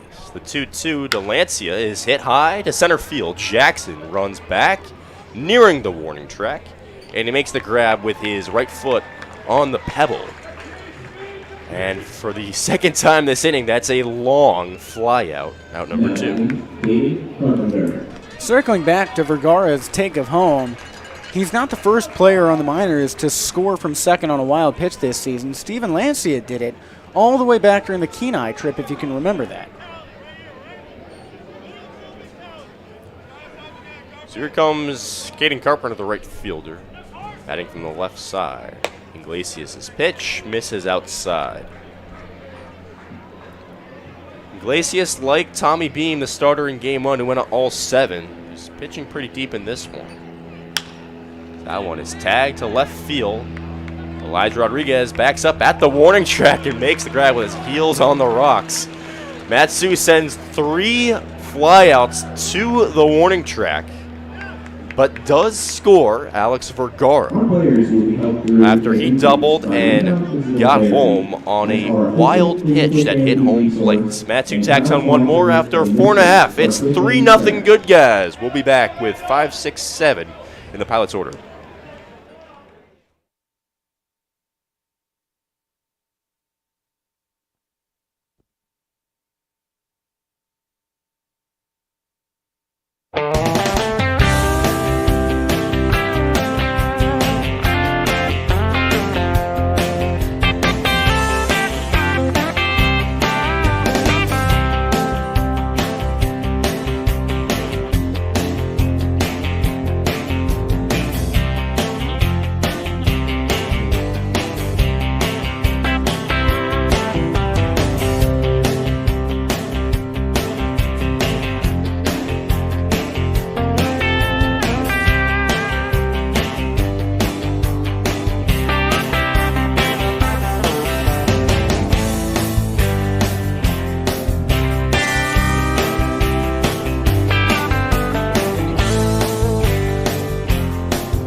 Landon Guggenmoss, the kid, back on the bump for Tyler Brunn's squad. His team is up 3-0 as we enter the bottom of the 5th inning. 5, 6, 7, 2 up in Lamb, Barraza, and Stinson. Lefty, righty, lefty for the right-hand pitcher out of Palmer, Alaska.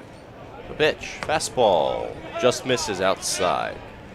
And it's not like Guggenmoss has high heat. We didn't expect that he would. His pitches are probably somewhere in the 80s, but he has been working that zone, tagging the corners and getting contact outs all game long. The 1-0 breaking ball in there for a strike, latter half of the plate. I mean, so far he's just one hit and one hit batter. We don't have a radar gun up here, but you can tell how slow these pitches are coming in, like you said. The 1-1 fastball sent right at Thurston at second base. Another line out to the second baseman. Barraza did that back in the 2nd. And Guggenmoss has one away in the 5th.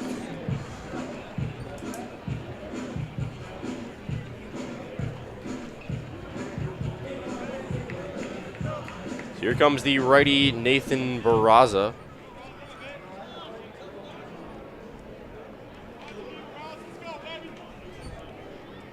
First pitch, breaking ball for a strike. We mentioned Barraza lined out back in the 2nd inning. In Game 1, he also lined out to first base in the 3rd. Went hitless in Game 1, hitless so far in Game 2. The 0-1 is lifted out of play. 0 balls and 2 strikes to Barraza. And right now, you know, he's got 10 extra base hits on the season, but he's in a bit of a drought. He's just got 1 extra bagger in the last 11 games. So not quite doing his best Alex Vergara impression. Guggenmoss's 0-2 is hit sharply right at first base. Cooper Vest. And for the second time today, Nathan Barraza lines up 2 away. Landon Guggenmoss has been extremely consistent. He's attacking the zone with his first pitch. His first inning, he threw just 10 pitches. He threw 9 in each frame after that. That was only the 6th of this inning. He's keeping his pitch count really low. If Guggenmoss can continue like this, I might expect him to finish the game. So here comes Jacob Stinson batting from the left side of UC Davis. Pitch in on the turf. Ball 1. I mean, the haters will say perhaps Guggenmoss is getting lucky with these lineouts, hard hit balls, but you know what? He's doing his job. He is doing his job. The 1-0. Big hack and a miss right there. Fastball on the outside corner. Just 2 base runners for Guggenmoss all day. A hit in the 3rd and a hit by pitch in the 4th.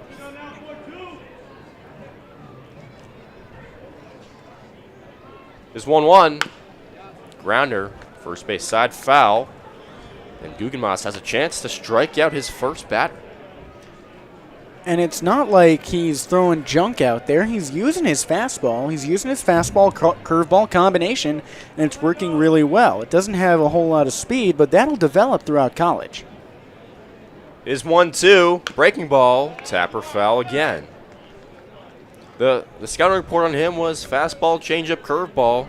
He's used those pitches pretty effectively so far. A great story, or really a great line about minor league baseball that says, if you can't throw your curveball to a comparable hitter, then what are you doing? Landon Guggenmoss is throwing his curveball. Oh, yeah. We'll see if he does it right here. His 1-2. Hit him. Well, Spoke too soon. Yeah, and for the second time today, Guggenmoss hits a batter on that breaking ball, taps his chest to say, my bad. Of course, he wants no bad blood. And so that is just the 3rd base runner that he's issued today. Yeah, of course, I wouldn't expect anyone to be angry after being hit on a 2-strike count. That'd be a pretty confusing terror tactic to get a batter down 2 strikes and then hit him. I've seen it on the first pitch, never the 3rd or 4th. So here comes Will Carpenter, the second baseman in Game 2 today. He singled back in the 3rd. First pitch is up the middle, a liner, but Sommerlin plays it perfectly, barely has to move, and he makes the grab to retire the side. Guggenmoss has gone 5 innings. Matsu is on top, 3-0 with Rogers, Tomlin, and Thurston 2-0.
It's the 6th inning at Mulcahy Stadium. I'm Austin Barron, joined alongside by Jesse Cook and Glacier back on the mound for his 6th inning of work. Set to face Rogers, Tomlin, and Thurston. Righty-righty matchup right here. First pitch, swinging, sent to shallow left field.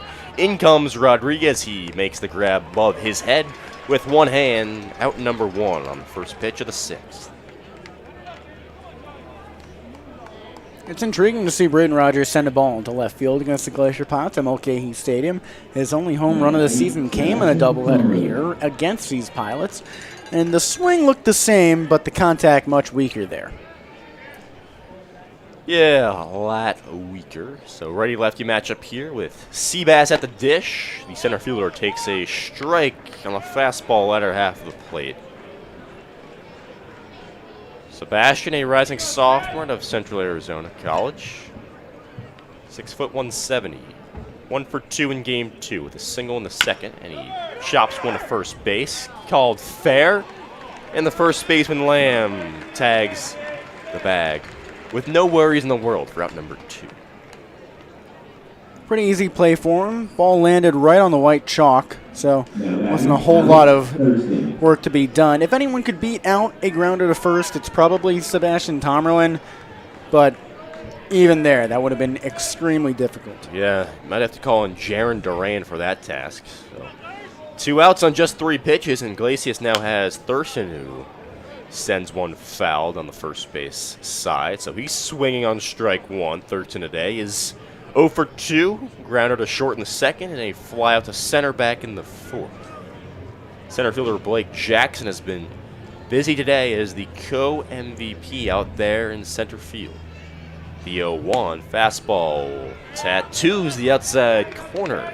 0-2. Thurston, a rising senior out of Fowler, Indiana, set to be married soon. Says it'll be the best day of his life. Smart man right there. The 0-2 curveball swung on roped foul down the third base side in the bleachers.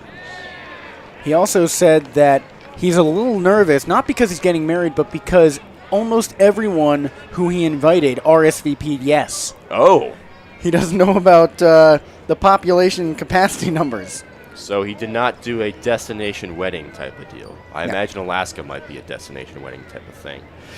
The 0-2 from Iglesias is batted to the backstop, still 0-2.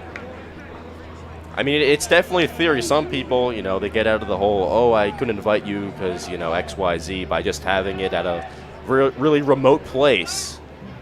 But Thurston, I guess not. I believe he's getting married in his hometown. Fowler, Indiana.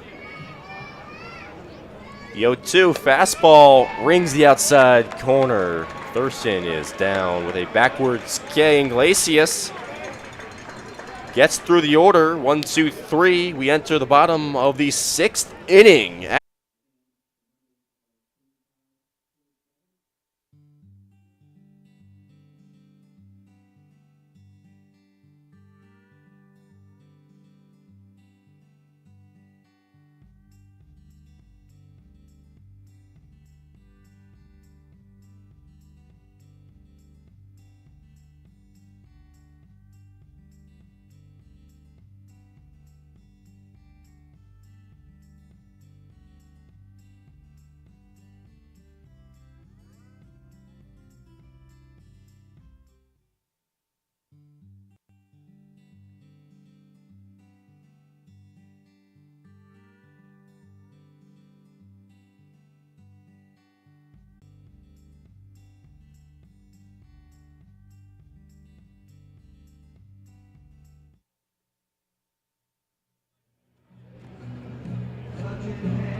Three 0 the score still at Mulcahy Stadium alongside Jesse Cook, who is now touching me on the left shoulder given the Neil Diamond song. I'm Austin Barach.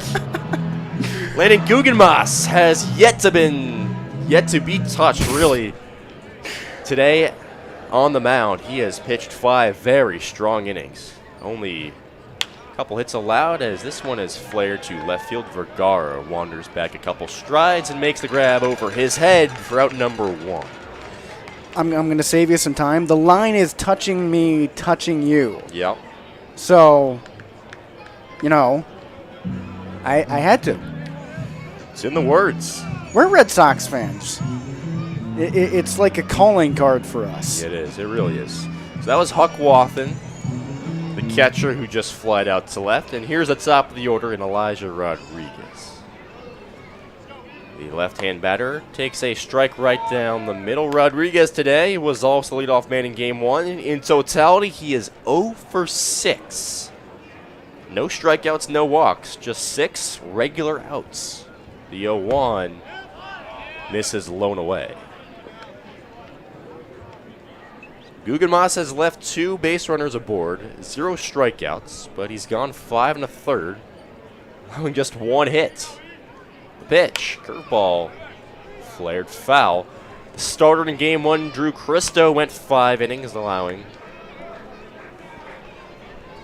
0 hits on 0 runs. Will Rizzo allowed 1 hit, a little flare over the head of shortstop Emilio Barreras. The 1-2 here is left outside.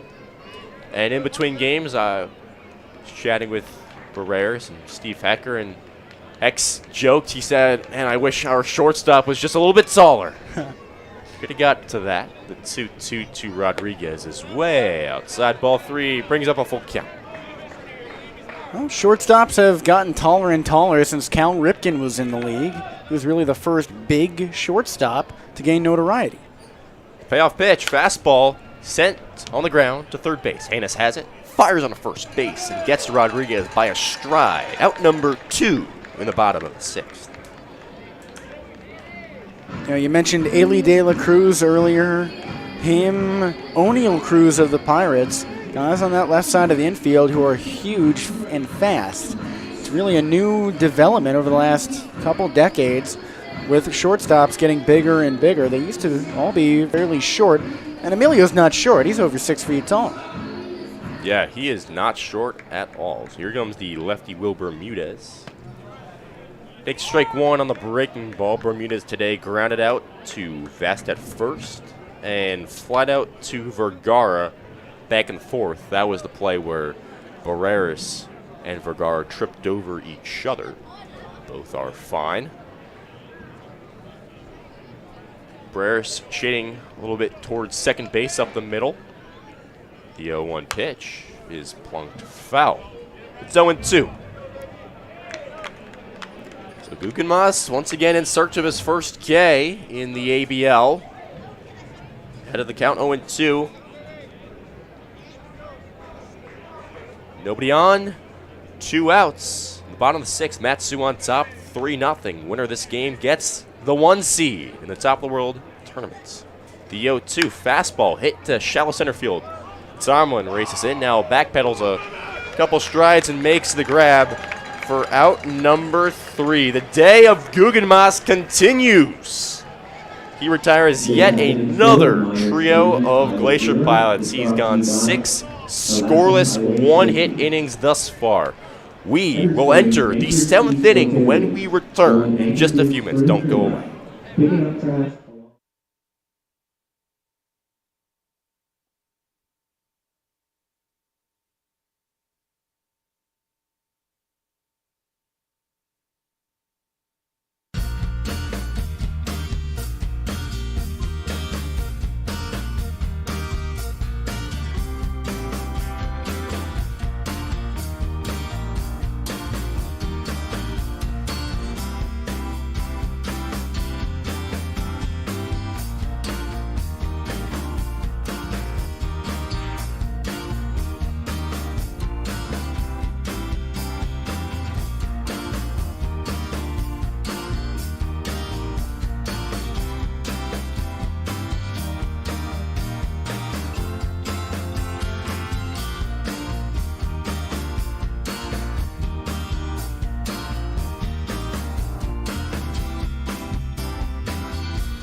It's the top of the 7th inning here at Mulcahy Stadium in Anchorage, Alaska. To my left is Jesse Cook. I'm Austin Barach. And here comes Bobby Bangs, one of the most fun names in the league. Right now, he is committed to Wasted College, a high school senior at the moment. And he is set to have his 5th pitching appearance of the summer, his first against the Matsu Miners. The righty about to face 8-9-1 in Caleb Hannes, Emilio Barreras, and Cooper Vest. Matsu on top 3-0 here in the top of the 7th inning. Ready matchup. Bangs out of the stretch. Fires a fastball that misses just outside. So Matsu, in all likelihood, about to secure first place after sweeping the pair with the Pilots, as that one stings the latter half. It's 1-1. Well, there's still a bottom of the 7th to play. There still is. It's a 3-run, yes, so absolutely nothing for sure right now, but they're in a position to win both. The 1-1 nearly hits down through the month of June. Had all the talent in the world. Quite string together some wins as Barrera steps in the lefty batter's box. But it's a team that's really galvanized since the Kenai trip. A team that's really come together despite the departures of many key pieces to this team. Bangs his first pitch to Barrera. Shows bunt pulls back. It's a ball low and in. That's right. I mean, remember after Vinny Bianchi's departure to start grad school, the team was very nervous about how the bullpen would react and how the bullpen would respond. The bullpen has been great so far, and the starters have been even better. The 1-0 is a swing and a miss in the turf, low and away to Barreras, who today is 0 for 2 with a line out last time up in the 4th to the left fielder, Elijah Rodriguez. Millie also lined out in the first game to right field, so he's just 1 for 5, but could easily be 3 for 5 as Bangs checks on. Hannes back safely head first slide. Hannes this season is not really known to run. He's just 1 for 2 on stolen bases on the year. He's got a big 4-step lead. He does. Barreras gets the bunt down to Bangs, the pitcher. He lofts one over to first just in the nick of time. And Millie gets the runner to second base with 1 out. Now batting, Cooper Vest. All right, so here comes the leadoff man, Cooper Vest. As always, he uses his cleats to swipe the inside track of the batter's box, and then the frontmost white of the rectangle towards the pitching mound, as always, despite there not being dirt. The lefty swings and ropes one to the right side of the field. Scooped up by Carpenter at second base in time to get Vest by about a stride. Hannes moves over to third. Hard hit ball, but there are 2 outs. Solid swing from Vest. It moves over the runner. Matsu is by no means in danger at this point, but they would definitely welcome an insurance run. Well, Alex Vergara is certainly the guy to supply that said insurance run. He homered in the first, doubled in the 5th, and he also homered and doubled in the first of this doubleheader as he takes a strike at the knees. And we mentioned last time up when he had that double, if he follows script, he will walk in the 7th. It is now the 7th inning. Of course, he homered, struck out, doubled, and walked in the first game, and has so far homered, struck out, and walked in game 2. This pitch sails inside. It's 1-1. It's not just that he's done the same thing. It's been in the same innings. I believe with the same number of outs every time. Would you look at that? So Vergara scored back in the 5th on that wild pitch that hit the plate and sent to the backstop when Lancey was at the dish. The 1-1 here is hit on the ground to Kyle Watson, who makes the play with his left hand.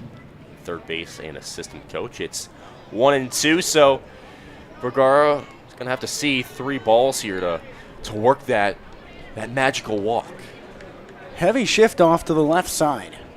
Absolutely. The second baseman, Carpenter, on the left side of first base. The first baseman, Lamb, 40% between first base and second base. The 1-2 pitch, lone outside, ball 2, evens up the count.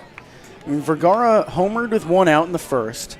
Then he led off with a strikeout in the third, or had the first out with a strikeout in the third, doubled with 1 out in the fifth, and then he walked with 2 away in the seventh. That's a mirror to this game if he can force a walk here. The 2-2 skips in front of the plate. Here comes Hannes, and Caleb scores the 4th run of the game. It's 4-0 Matsu.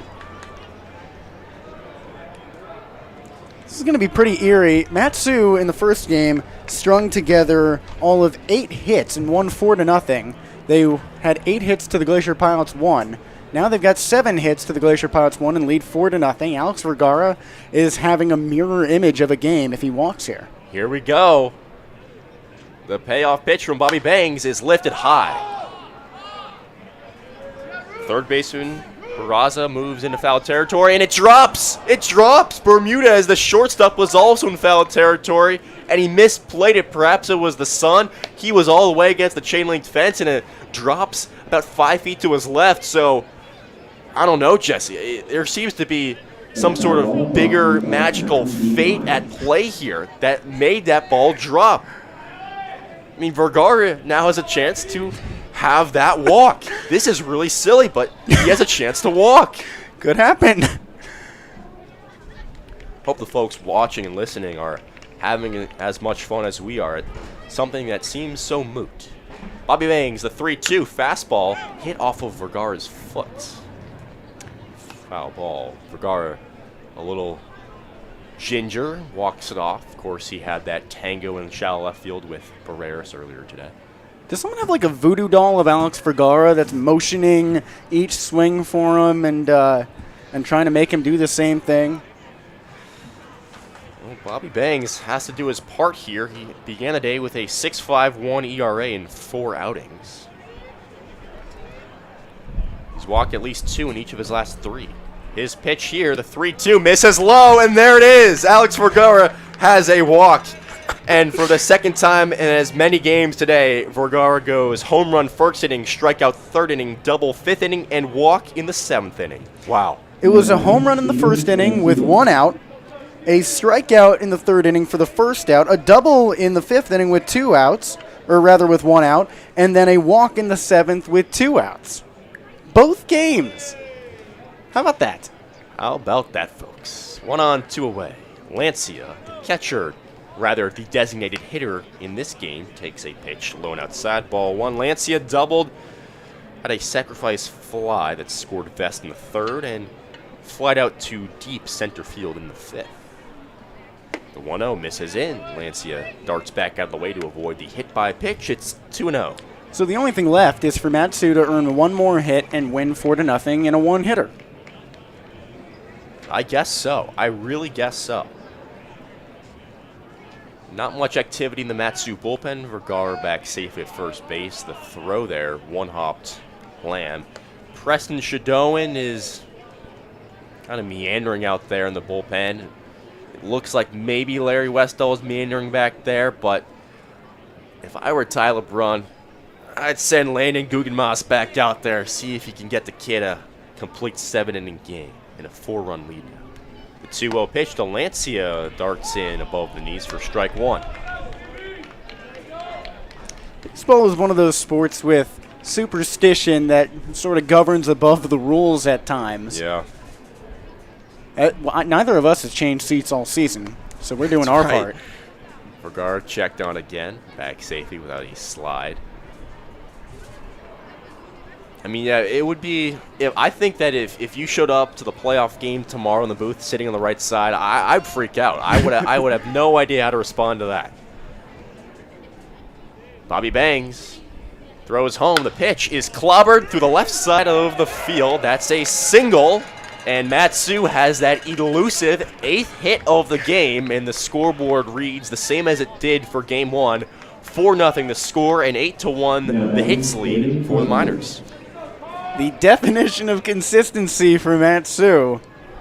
They won Game 1 4-0, leading the hitting department 8 hits to 1. Alex Vergara had that same exact line with the same situations. What a fun game.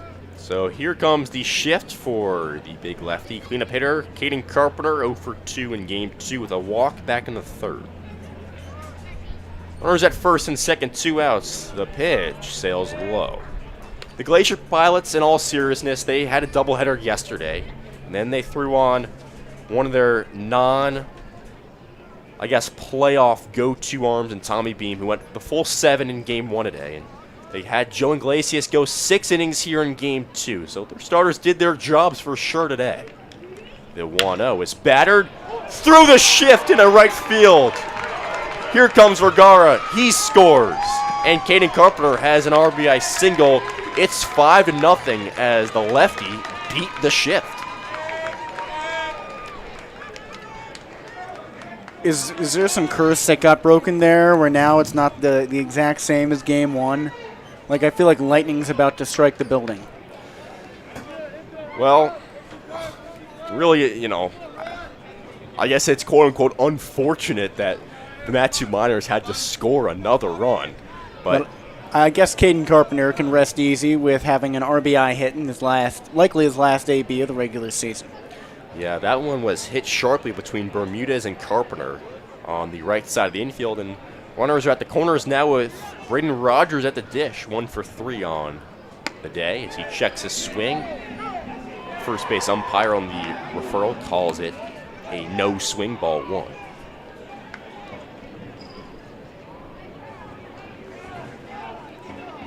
Sunny day here in Anchorage. Not many clouds. Matsu on top 5-0 in the top of the 7th inning. The 1-0 is hit sharply over the head of Barach at third base. Lancia trots home from third base. Carpenter will stop at third himself. Braden Rogers cruises into second with an RBI double. The lead expands. It's 6-0 Miners. The game is never out of reach, but Matsu is doing its best to bury the Pilots here. Carpenter goes from first to third on that play. And yeah, with now 3 insurance runs in the 7th and final frame, Tyler Brunham might influence his decision to potentially bring Guggenmoss out for the 7th inning. First pitch to Seabass is taken in the turf, ball 1. The lefty represents the 8th batter of this inning. I mean, why not bring him out? You need 6 batters for the Glacier Pilots to make you nervous. So I think you'll figure out if you need a reliever by then. Bangs' pitch is a tapper foul along the first base side. Runners are at second and third. And, there was a thought process. There was a theory that said, you know what? Should the Miners even go for the 1 seed? The Oilers are a dangerous 4 seed. Ty Correa is such a fearsome starting pitcher. They could pose a huge threat, but Tyler Brown, he does not want to lose. He wants to go for the 1 seed. The 1-1 skips in the turf. It's 2-1, and I think that brings along good karma. I really do. You think of a team like the 2022 Boston Celtics, who were in a position to potentially duck the Brooklyn Nets in round 1, but they won out. They matched up with them and swept them in round 1. The 2-1 pitch is taken low. It's 3-1 to Tomerlin.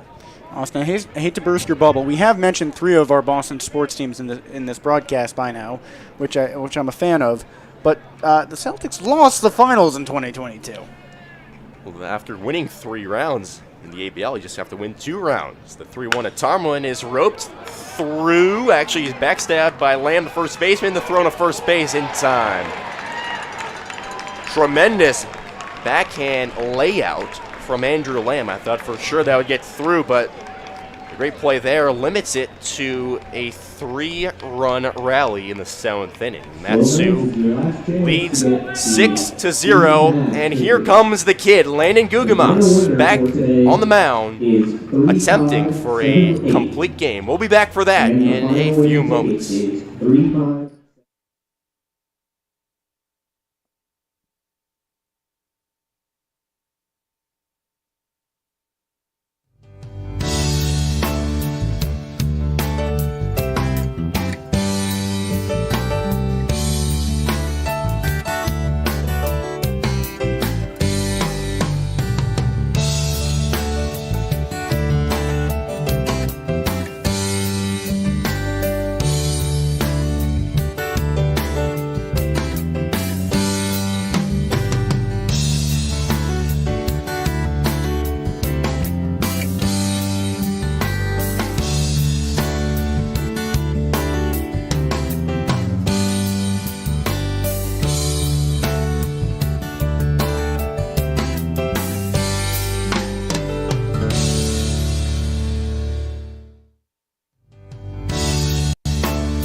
been a fun afternoon of baseball so far. The Miners lead the Glacier Pilots 6-0 in the bottom half of the 7th inning alongside Jesse Cook.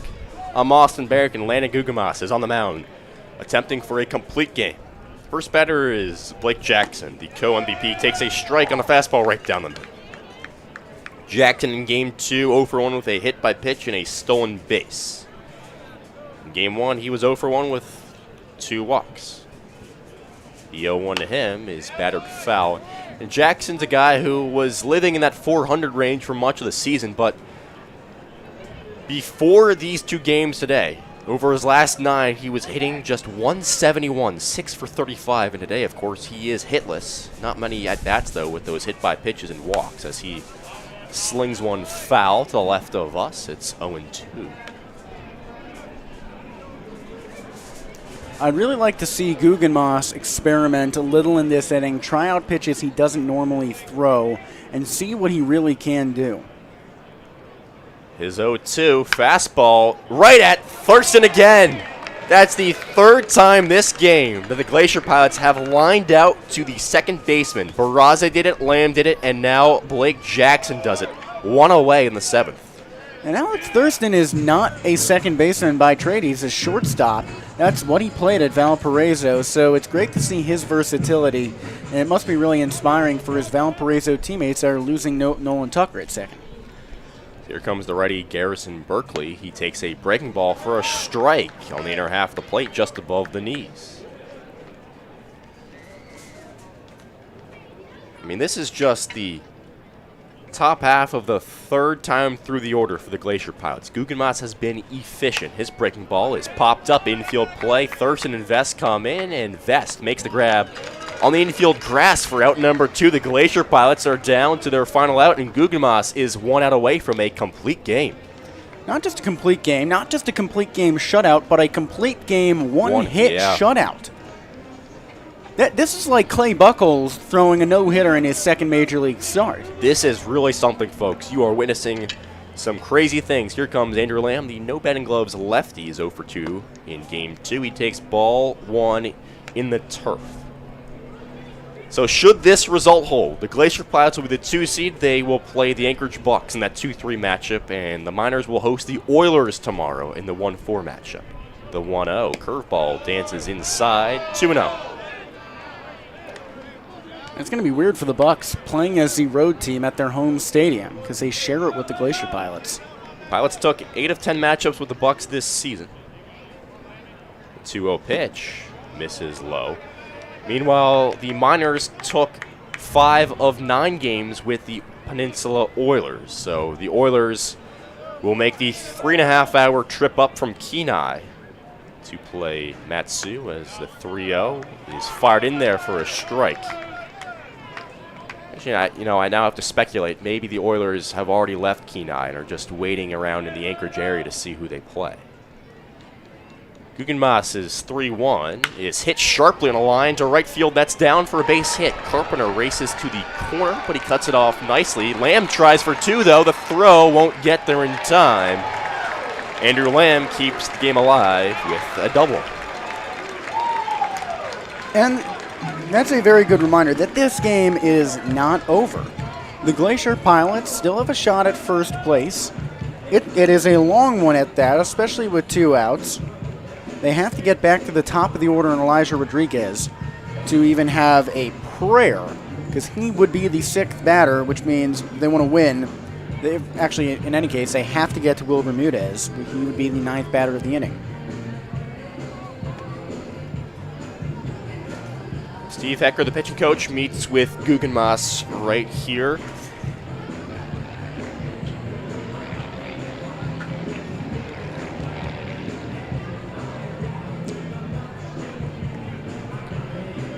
And, I asked Tyler Brun before the game, will Guggenmoss be a short leash type of guy? Will you give him a short leash? And he said no. He said he's going to pitch innings. We'll see how long he goes. And right here, he's pitched 6 2/3. Going for the distance. Just 2 hits allowed. Here he is against Nathan Barraza, the right-hand hitter. He's 0 for 2 today, and he takes ball 1 low and away on a breaking ball.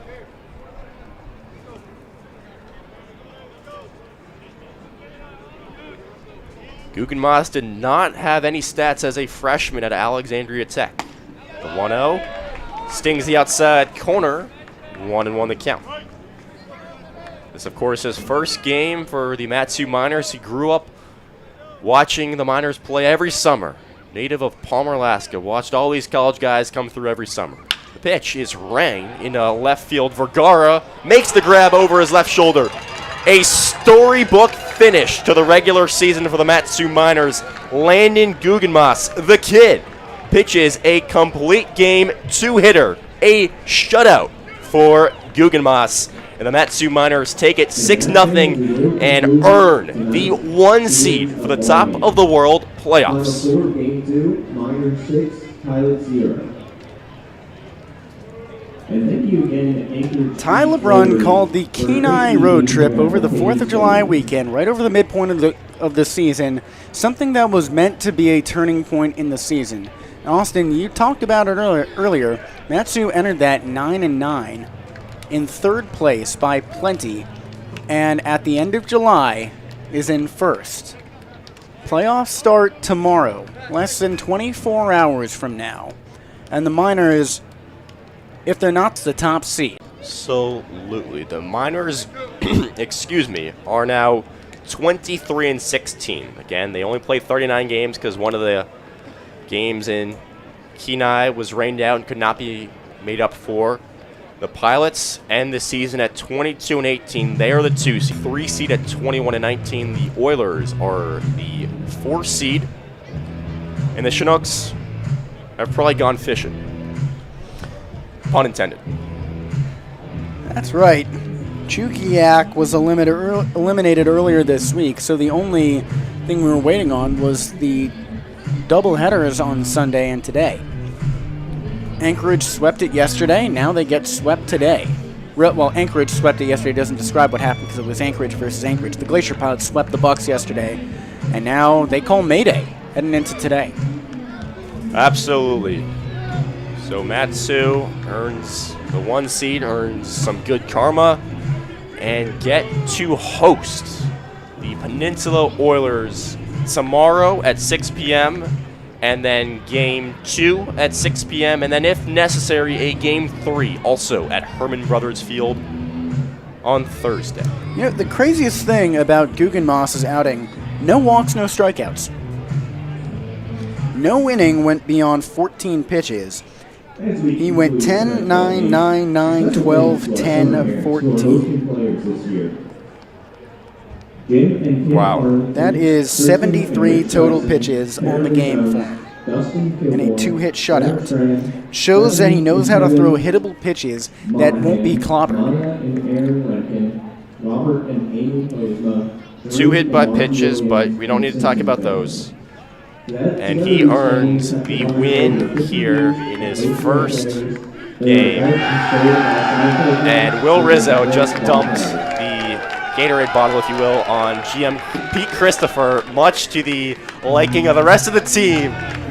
Good for Pete, good for the team. What a way to wrap up the regular season in Anchorage. Mat-Su comes into the most populated state in Alaska and asserts its dominance.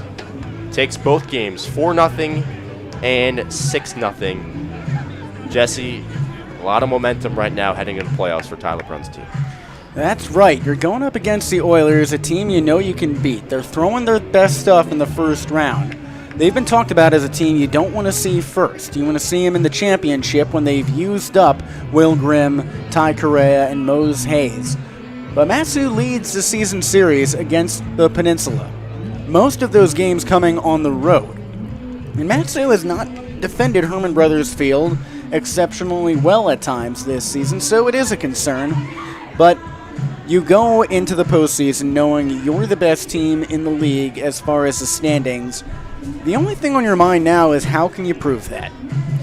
Well, Brandon Downer is the scheduled starter for tomorrow. That we know. And the last time you saw him, folks, he went a 9-inning complete game, allowing just 2 runs, one of which was earned last Wednesday against these Glacier Pilots. The starting pitching for the Miners these last 5 games has been nothing short of remarkable, spectacular, any adjective you want to use. Downer, Daly, Like, Christo, and Guggenmoss have been just awesome these last 5 games. And the Miners are the 1 seed. That's enough talking for us. What a great day here at Mulcahy Stadium. For Jesse Cook, I'm Austin Barach, saying thank you so much for spending the regular season with us. And we'll talk to you tomorrow back in Palmer for the start of the Top of the World playoffs. See you then.